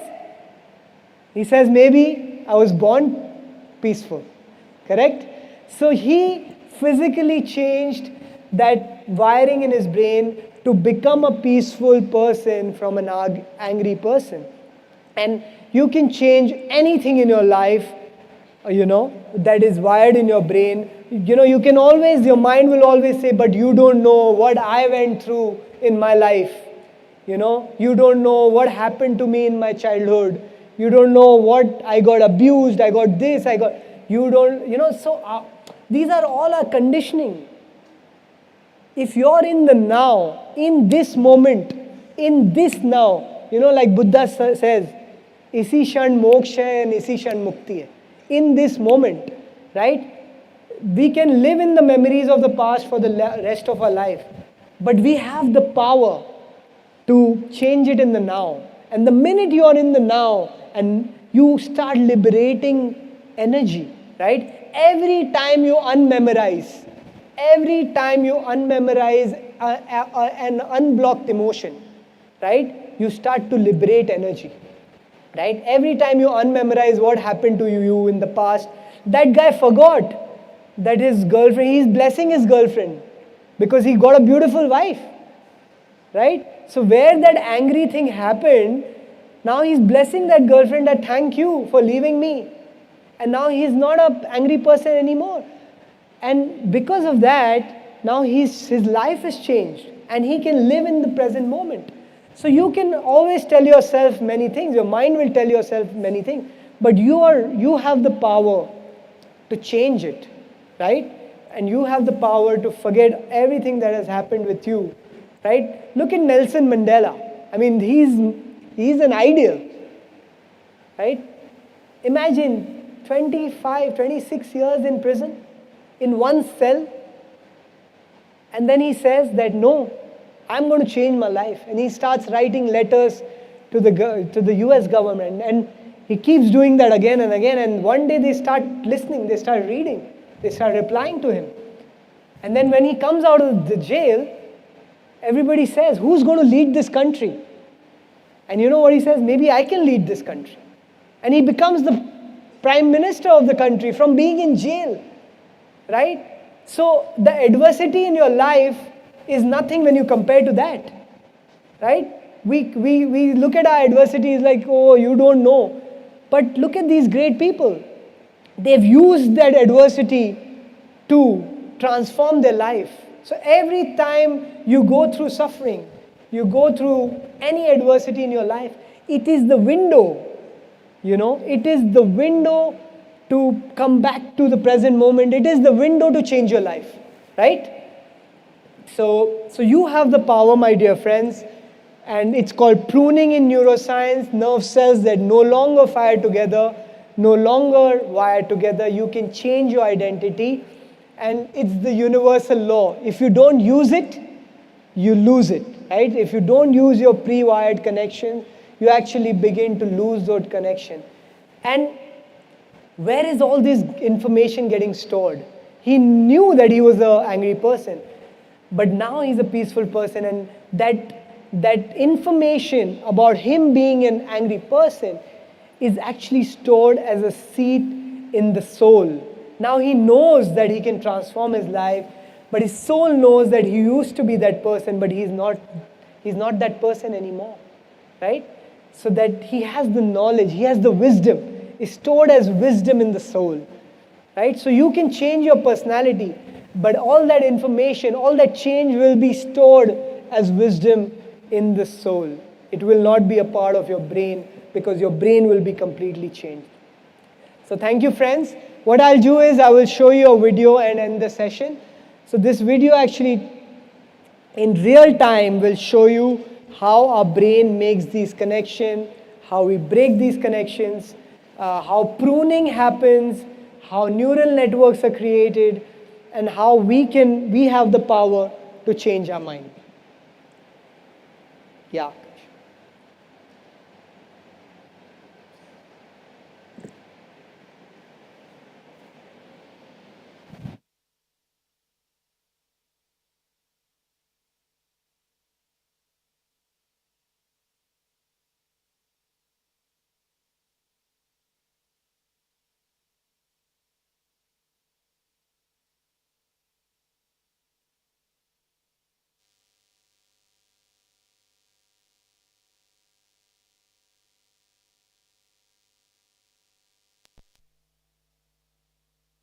Action is created.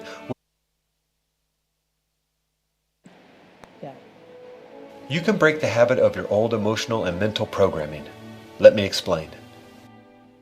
Anything you do, think, or feel is due to the connections between your brain cells called neurons. A thought, feeling, or physical action is created when neurons communicate with each other. When you learn to walk, ride a bike, play piano, new neuron connections are formed. By practicing over and over, those neuron connections become stronger and faster. They become an automatic habit. Your mind can evolve, and you can create the thought and emotional habits that lead to success and happiness. You see, your automatic habits form a vast neural network in your brain, and whenever you have a thought or emotion, your neuron connections get activated. By changing your mind with new thoughts, you will change your life. By practicing your thoughts and emotions over and over every day, they become automatic. So what are you practicing for every day? Anger, depression, frustration, disappointment? You can change your life. You can change your life by creating new neural pathways. You create new neuron connections by practicing over and over the thoughts and feelings of the success and happiness you desire. Accelerate the right connections in your mind so that you think, feel, believe, and act in ways that are consistent with the vision you have of your life.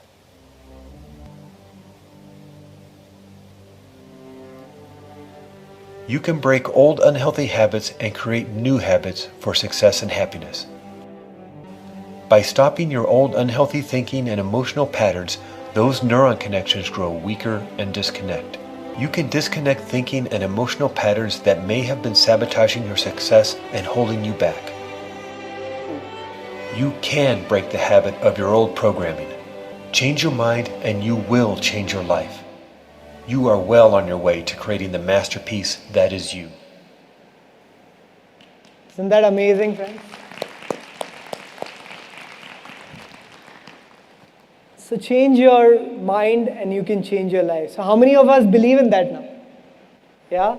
We all believe in that, right? Once you begin to change your mind, you can change your life. It all begins with a thought, right? And a lot of people say, oh, I cannot stop thinking. These thoughts keep coming. But even that awareness that you cannot stop thinking, that awareness itself is, you've solved 90% of the problem. Just as you're being aware of your thoughts, whether it's negative thoughts or positive thoughts, the awareness itself can change your life, because the more aware you are, right, the more aware you are of your unconscious behavior, the easier it is to change those thoughts, right? And of course, we will use all the tools and ammunitions that we have, like meditations and breath work, to change our mind. But it all starts here. You change your mind and you can change your life and you can become the masterpiece that you already are. We already are Buddhas, right? We just have to unlayer the ego. We just have to unlayer, we all are, right? So when you judge somebody else or when you judge yourself, you know that you're not judging that other person. You're judging the ego in him. The other person is a Buddha. You are also a Buddha. When you're judging yourself, you're judging the ego in him, or the ego is judging, right? So when, a lot of our thoughts come repeatedly because of judgments, because of so many things. So when you start to know that everyone is a Buddha, right? Everybody is human being. The human role they are playing to do whatever they're doing, to teach you a lesson, to make you grow, right? But they're also being. They're also being, which is one with everyone, right? So that's when, when you keep getting these funny thoughts in this human world, you know that you also have that being, which is, the godly self of you, right? And when you start looking at everything from that sense, that we are all one, there is no judgment, there is no resistance, right? It is all natural. It is all happening for you.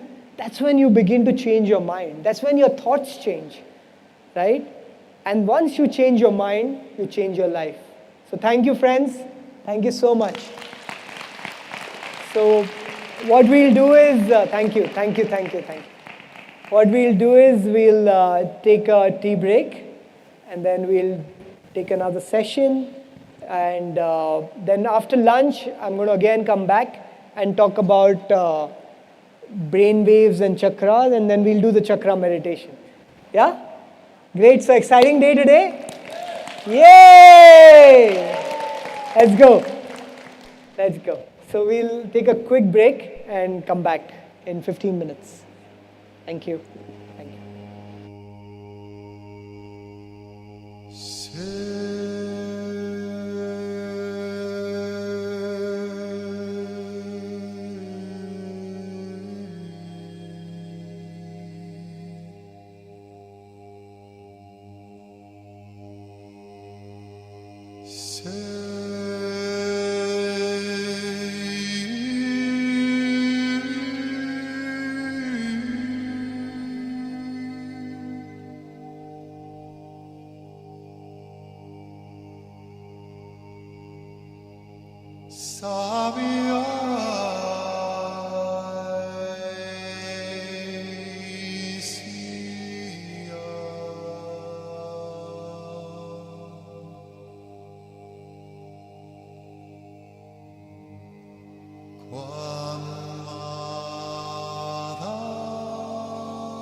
So, thank you guys. What we'll do is we'll take some Q&A. So if anyone has any questions, please, we can take some questions. And then we can start.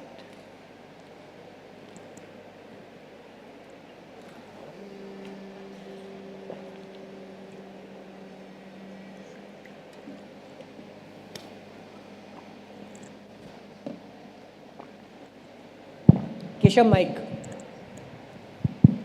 So, questions or sharing, anything you want to talk or speak, feel free.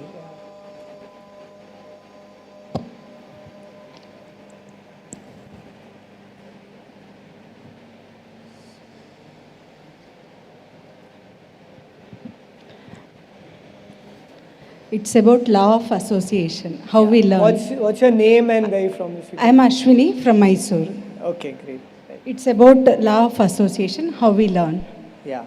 Me and my friend were studying together actually. Whatever I study, even she was studying same thing. But in one go she used to remember everything. But I have to put extra effort. I have to read 2 times or 3 times, sometimes 5 times also. Why it is so? Good question. You know, there's a saying, comparison is the killer of joy. True. Yeah. True. So, you know, so it is not, we are multifaceted being, right? Maybe she might feel about you the same way in some other thing. Right? Oh, she is such an amazing cook. Ek baar mein itna, you know, she cooks so well, right? Without even trying or without even learning. So a lot of times, you know, you may be good at something and she may be good at something else, right? So we are all individual beings, right? We cannot, one is not same as the other, right? On a being level, we are all one, but on a day-to-day level, there could be many reasons, right?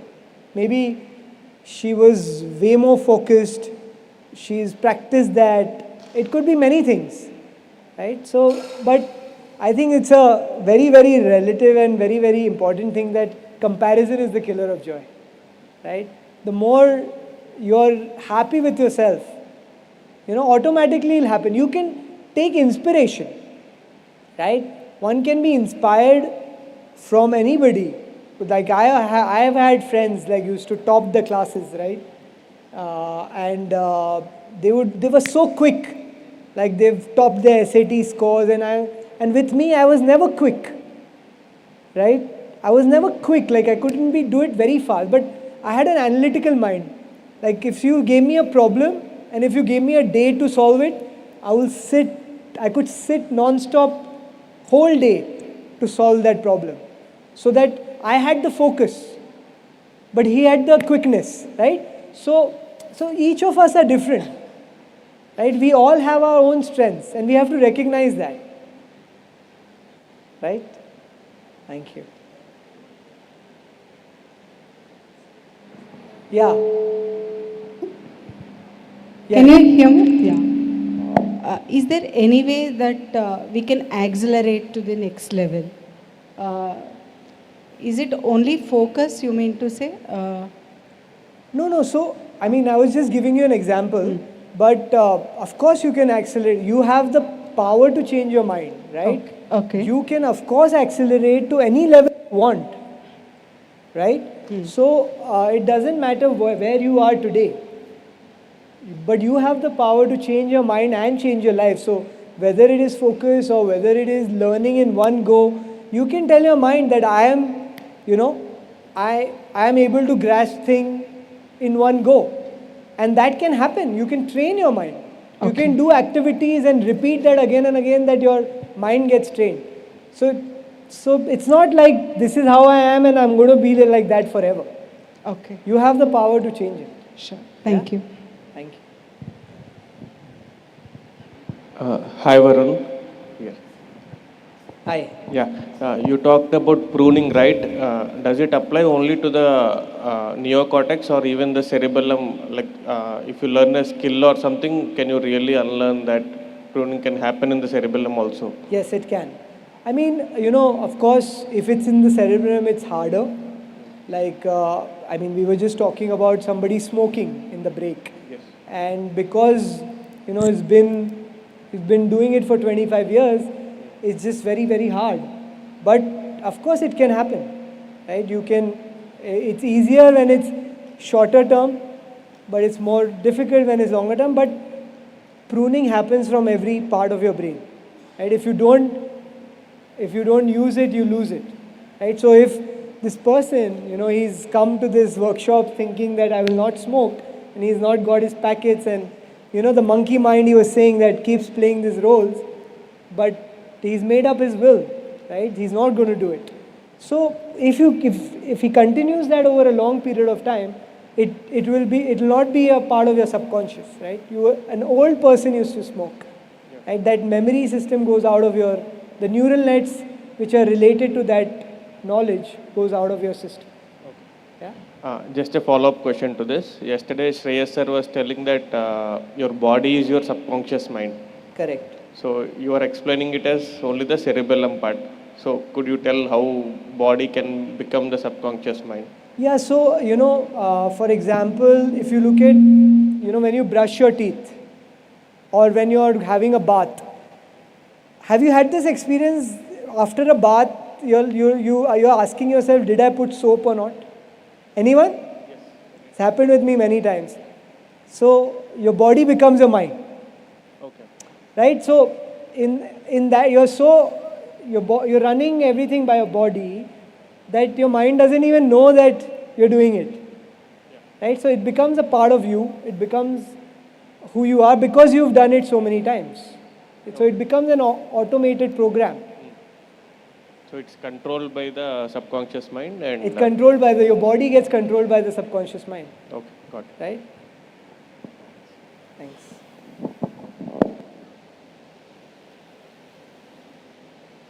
And the idea is to, you know, put in, like with the law of repetition, get your body to train subconsciously what you want it to train, right? Right? So you do it so many times, like I talked about meditation. You just do it so many times and you make such a good routine about it, right? That it becomes a part of you, right? And there are small hacks, right? It's called habit stacking, right? There's a book called, which is that? Atomic Habits, right? A very, very good book because it gives you these little hacks about how you can stack habits. You know, if you want to, let's say you have two habits which have gone into your subconscious, right? Like having a bath and brushing your teeth. Maybe you brush your teeth before having a bath. So let's say you want to do 50 push-ups every day.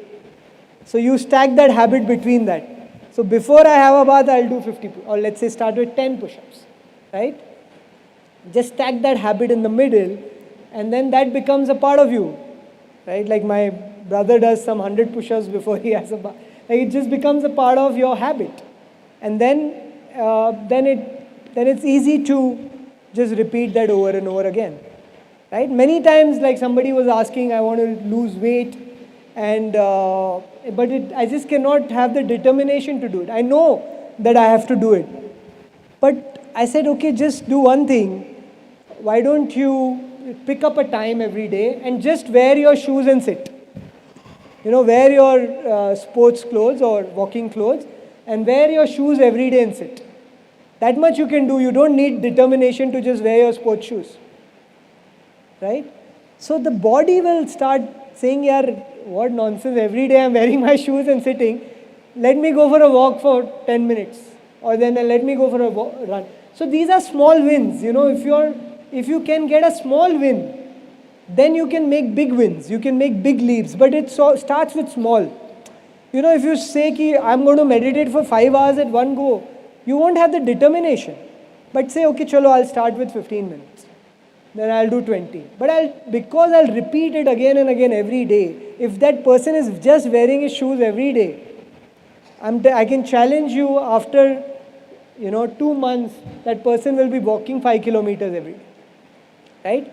Because it's just the brain is one something. What it wanted to do, it did it, right? A lot of times we are not able to do what we want to do. So make these small habits which are easy to do, and then you can achieve bigger things. Yeah.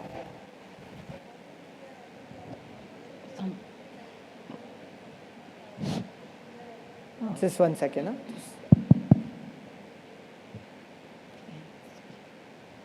Huh?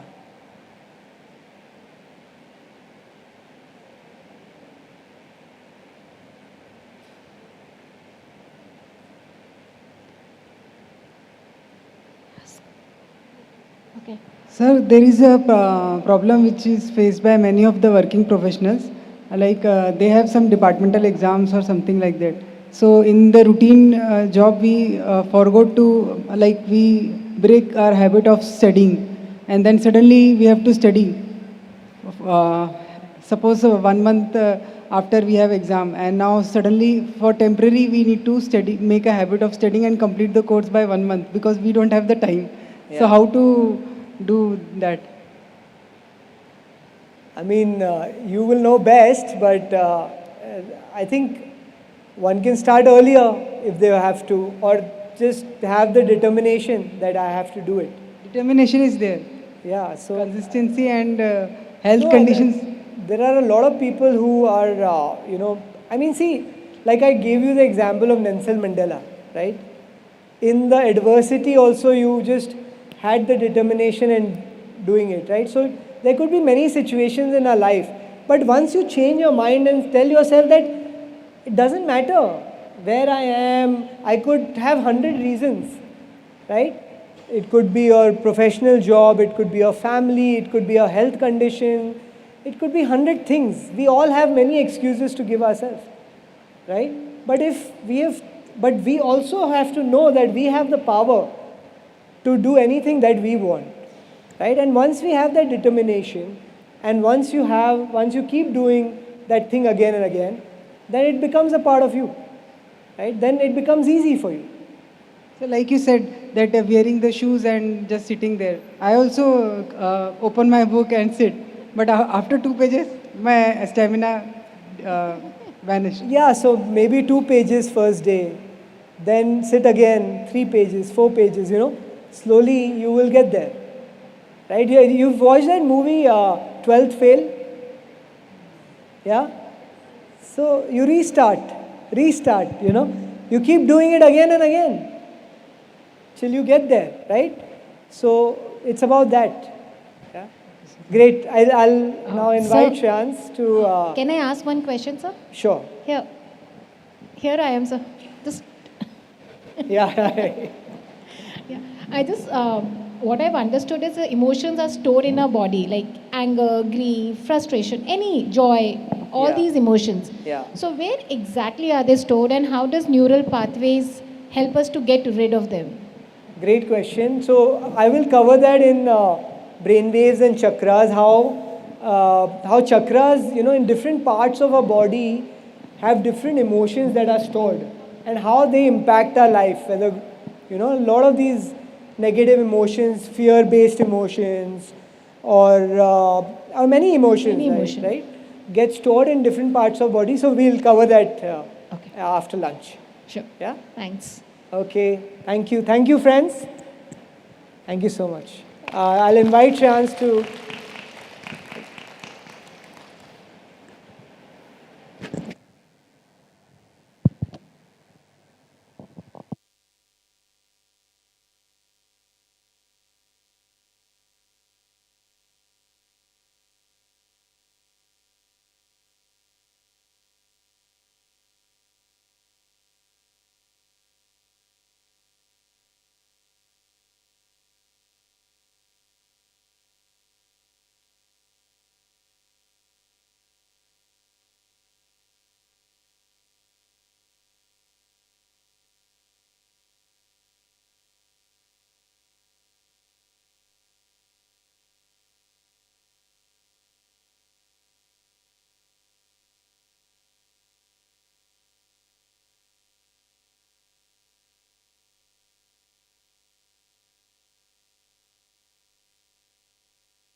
Check.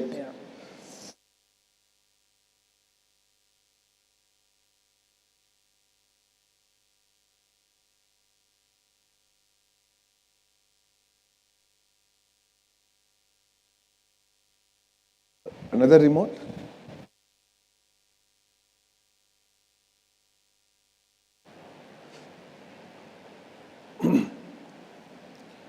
Thank you, Arun. Thank you so much.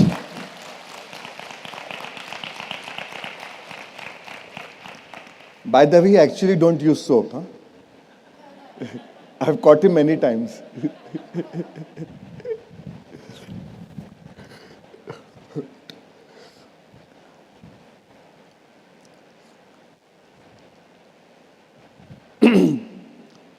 So sorry, I'm back again. You must be thinking, oh no, not again. My wife says, पहले तो stage में जाके 2 sentence में नहीं निकलता था. Now you don't want to come down only.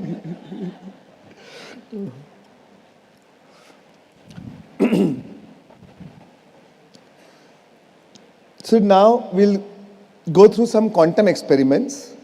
Before we go into the topic of manifestation, I want to take you through some quantum physics experiments which tells us how thoughts and emotions has an impact on our life and how with that we create what we want in our life. So some interesting quantum experiments which proves now it's no more a myth. Law of attraction is no more a myth. It's no more a belief system. It's no more about, oh, you have to just believe it that your feelings create it. No. There are experiments which prove it now.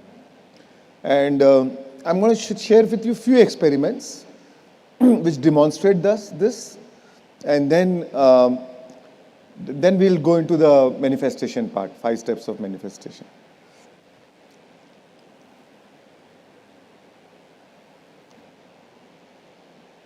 Yeah. Quickly, water experiment. How many of you heard of this Dr. Masaru Emoto's water experiments? Okay. So a lot of you have not heard of it. So I'll quickly share with it. So Dr. Masaru Emoto was a Japanese scientist, and he was doing his research on water.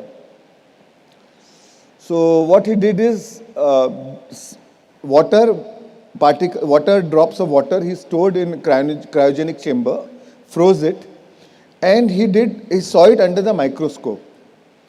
So different waters saw different figures, different structures of water under the microscope. Tap water had a different microstructure. Water after prayers, same tap water after prayers has a different made a beautiful crystalline structure. So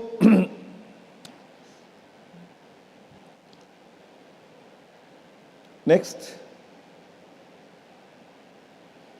So what he saw is the words so water stores memory. That is the very nature of water. Water stores memory. We think water is just a dead thing or a non-objective thing, but water has a power to store memory. And 70% of our world is water, 70% of our body is water, right?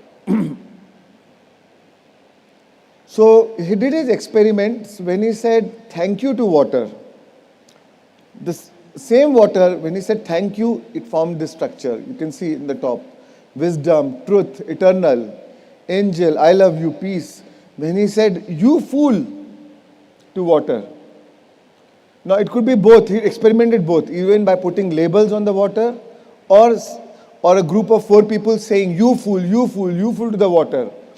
And then after 10 minutes, he again saw that same water which he again saw under the microscopic lens, and that was the structure. You make me sick, evil, then polluted water before prayer, polluted water after prayer. So these are the experiments she did. We'll see a small video of a live experiment.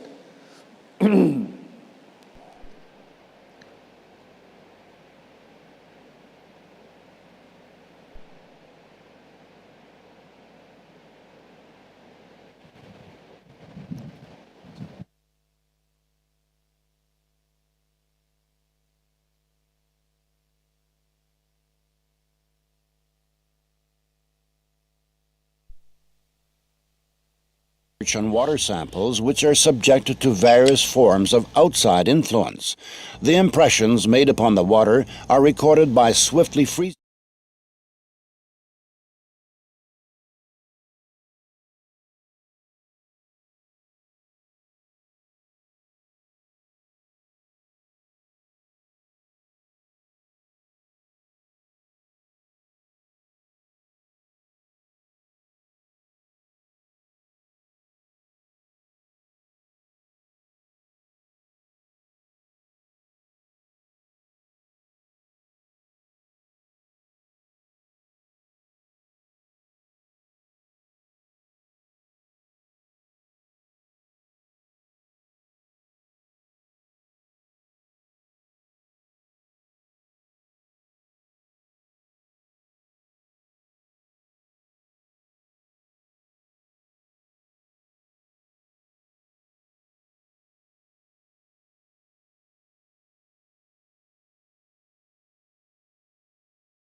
So interestingly, 70% of our body is water, right? So, so music, how you speak, your thoughts, your emotions, everything has an impact on each other, right? We're all energy beings, and we're all, everything is energy, frequency, and vibration. And there are now new research being done on water, because now data storage has become a biggest problem. And the scientists have found that one drop of water can store millions of terabytes of data. So now they are trying to see how they can use water to store data. Now, many of these forensic, crime detection, people are now using, say, if there on some site, if any, say, murder was committed, if there was any water around, they are trying to see, now they are trying to find it out by testing water, because water stores memory. So water can actually tell if some crime had happened in that area or not, or in that place or not, because water can store that information. He said about music. Again, music can really play such an important role. That's why I emphasize a lot on music in my meditations, because music transcends the logical mind. It communicates directly to your body, communicates directly to your heart, and evoke those emotions which are intended to be evoked during the meditations, So that's why I like music to play a very supportive role in meditation.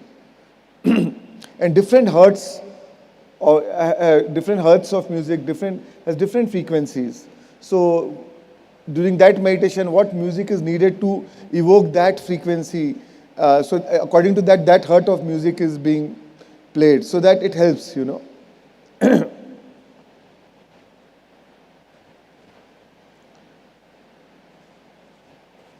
Next slide.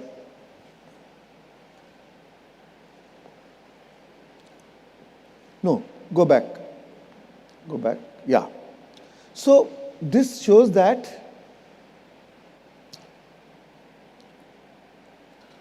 your the observer effect. The observer affects what is being observed. Right?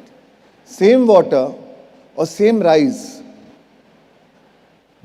it has an influence on it depending on how the observer was observing it, right? It saw rice, or it said rice as say thank you, or say even ignored the rice started rotting. Like even in our relationships, indifference does the biggest harm. Right? So many times we say, oh, if the child is not behaving the way you want it to be, just become indifferent to the child or to somebody else in your relationship. So opposite of love is not hate, but indifference. It's like abandoning, right? Abandonment is pessimism in action. Because it is a need in a relationship to connect with each other, right? To love another, to connect with each another, to even to give each other attention. So this experiment also tells us that when you change the way you look at things, the things you look at change. Right? So I can influence your behavior towards me depending on how I look at you. Right? If I form a judgment towards you, oh, she is an angry person all the time. So by the very act of my judgment towards you, I am evoking that response from you. So I am actually supportive. So I am actually inviting that anger from you by the act of my judgment, because the judgment has an emotional charge. So my energy communicates with you even before I speak, and you sense it, and you evoke that response. And then I say, oh, I thought so. But it happened because you thought so. So you have control over the behavior of others. So in a way, you have control over the behavior of others depending on how you are looking at them. Because the way you look at it is evoking that response from them. So when you change the way you look at things, the things you look at change, right? A man is according to the manner in which you look at him.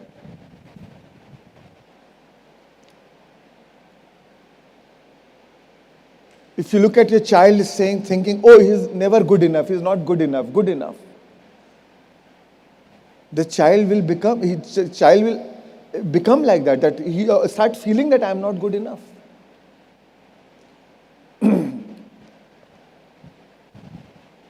So your expectancy determines the outcome.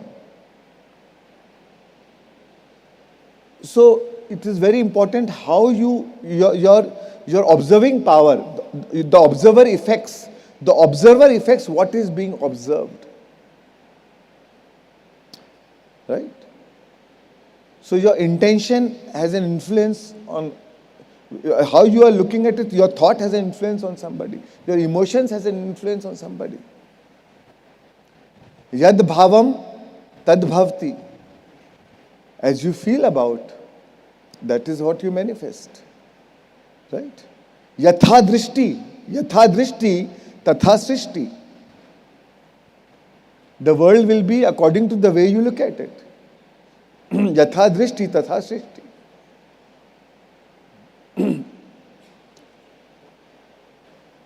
Same way, what you resist, you persist.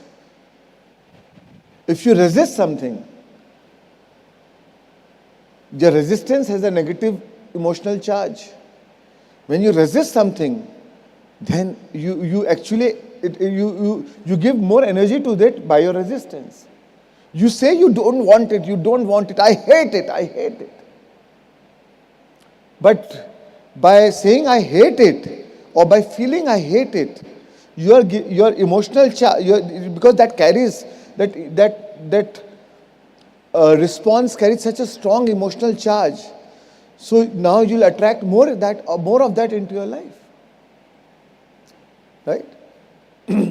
What you resist, you persist. What you fight, you strengthen.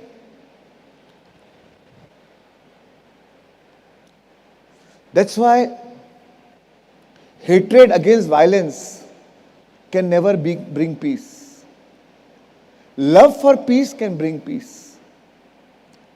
Hatred against violence can never bring peace. Love for peace will bring peace. Somebody asked Mother Teresa, there was a Vietnam war going on, and they wanted to in Calcutta, they wanted to take out a march against war. So they went and asked Mother Teresa, we want you to lead that march against war. She said, sorry, I can't join this march. Because the name of the march was Fight Against War. Mother Teresa had said, if you can change the name to March for Peace, I'll be the first one to join. Right? So that's why anything that you fight, violence against violence can never bring peace. Hate against hate can never bring love. Love for love will bring love.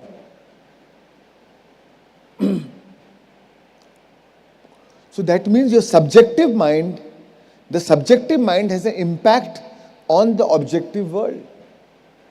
Right?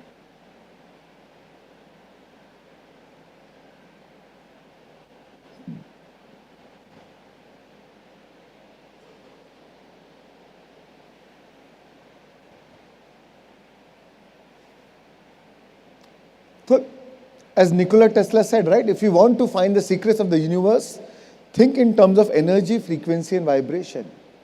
Everything is made up of energy, and that energy is vibrating at a certain frequency. So it's a vibrational universe. Everything is vibration. It's a vibrational universe. We think we are living in just a physical universe, but actually, but the quantum model of reality is we go beyond it. We are actually living in a vibrational universe because everything that you see as matter is 99.9999% energy, frequency, and vibration. So it's a vibrational universe. And we influence things through our vibration. Yes, show this experiment. We'll see one more experiment.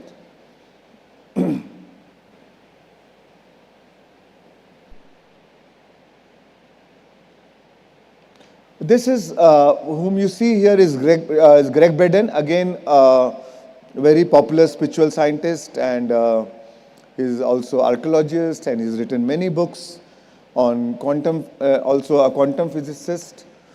And he went to, there was a Chinese medicine-less hospital which used to treat patients through alternative healing modalities.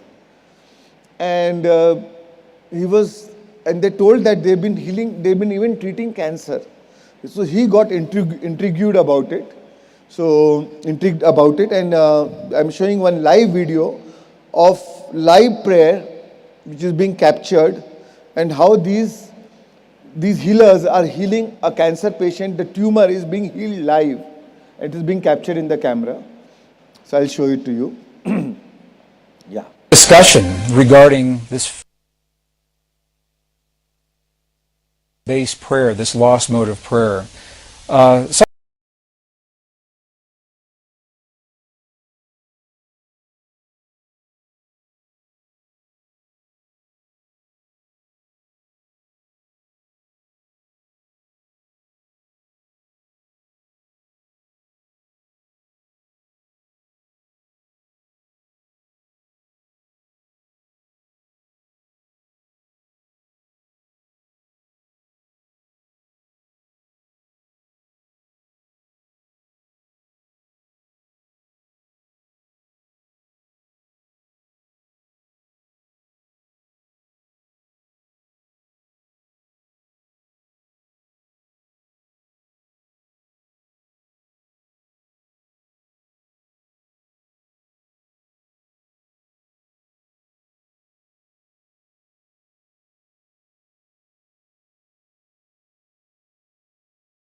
See you all by 3 o'clock. Thank you.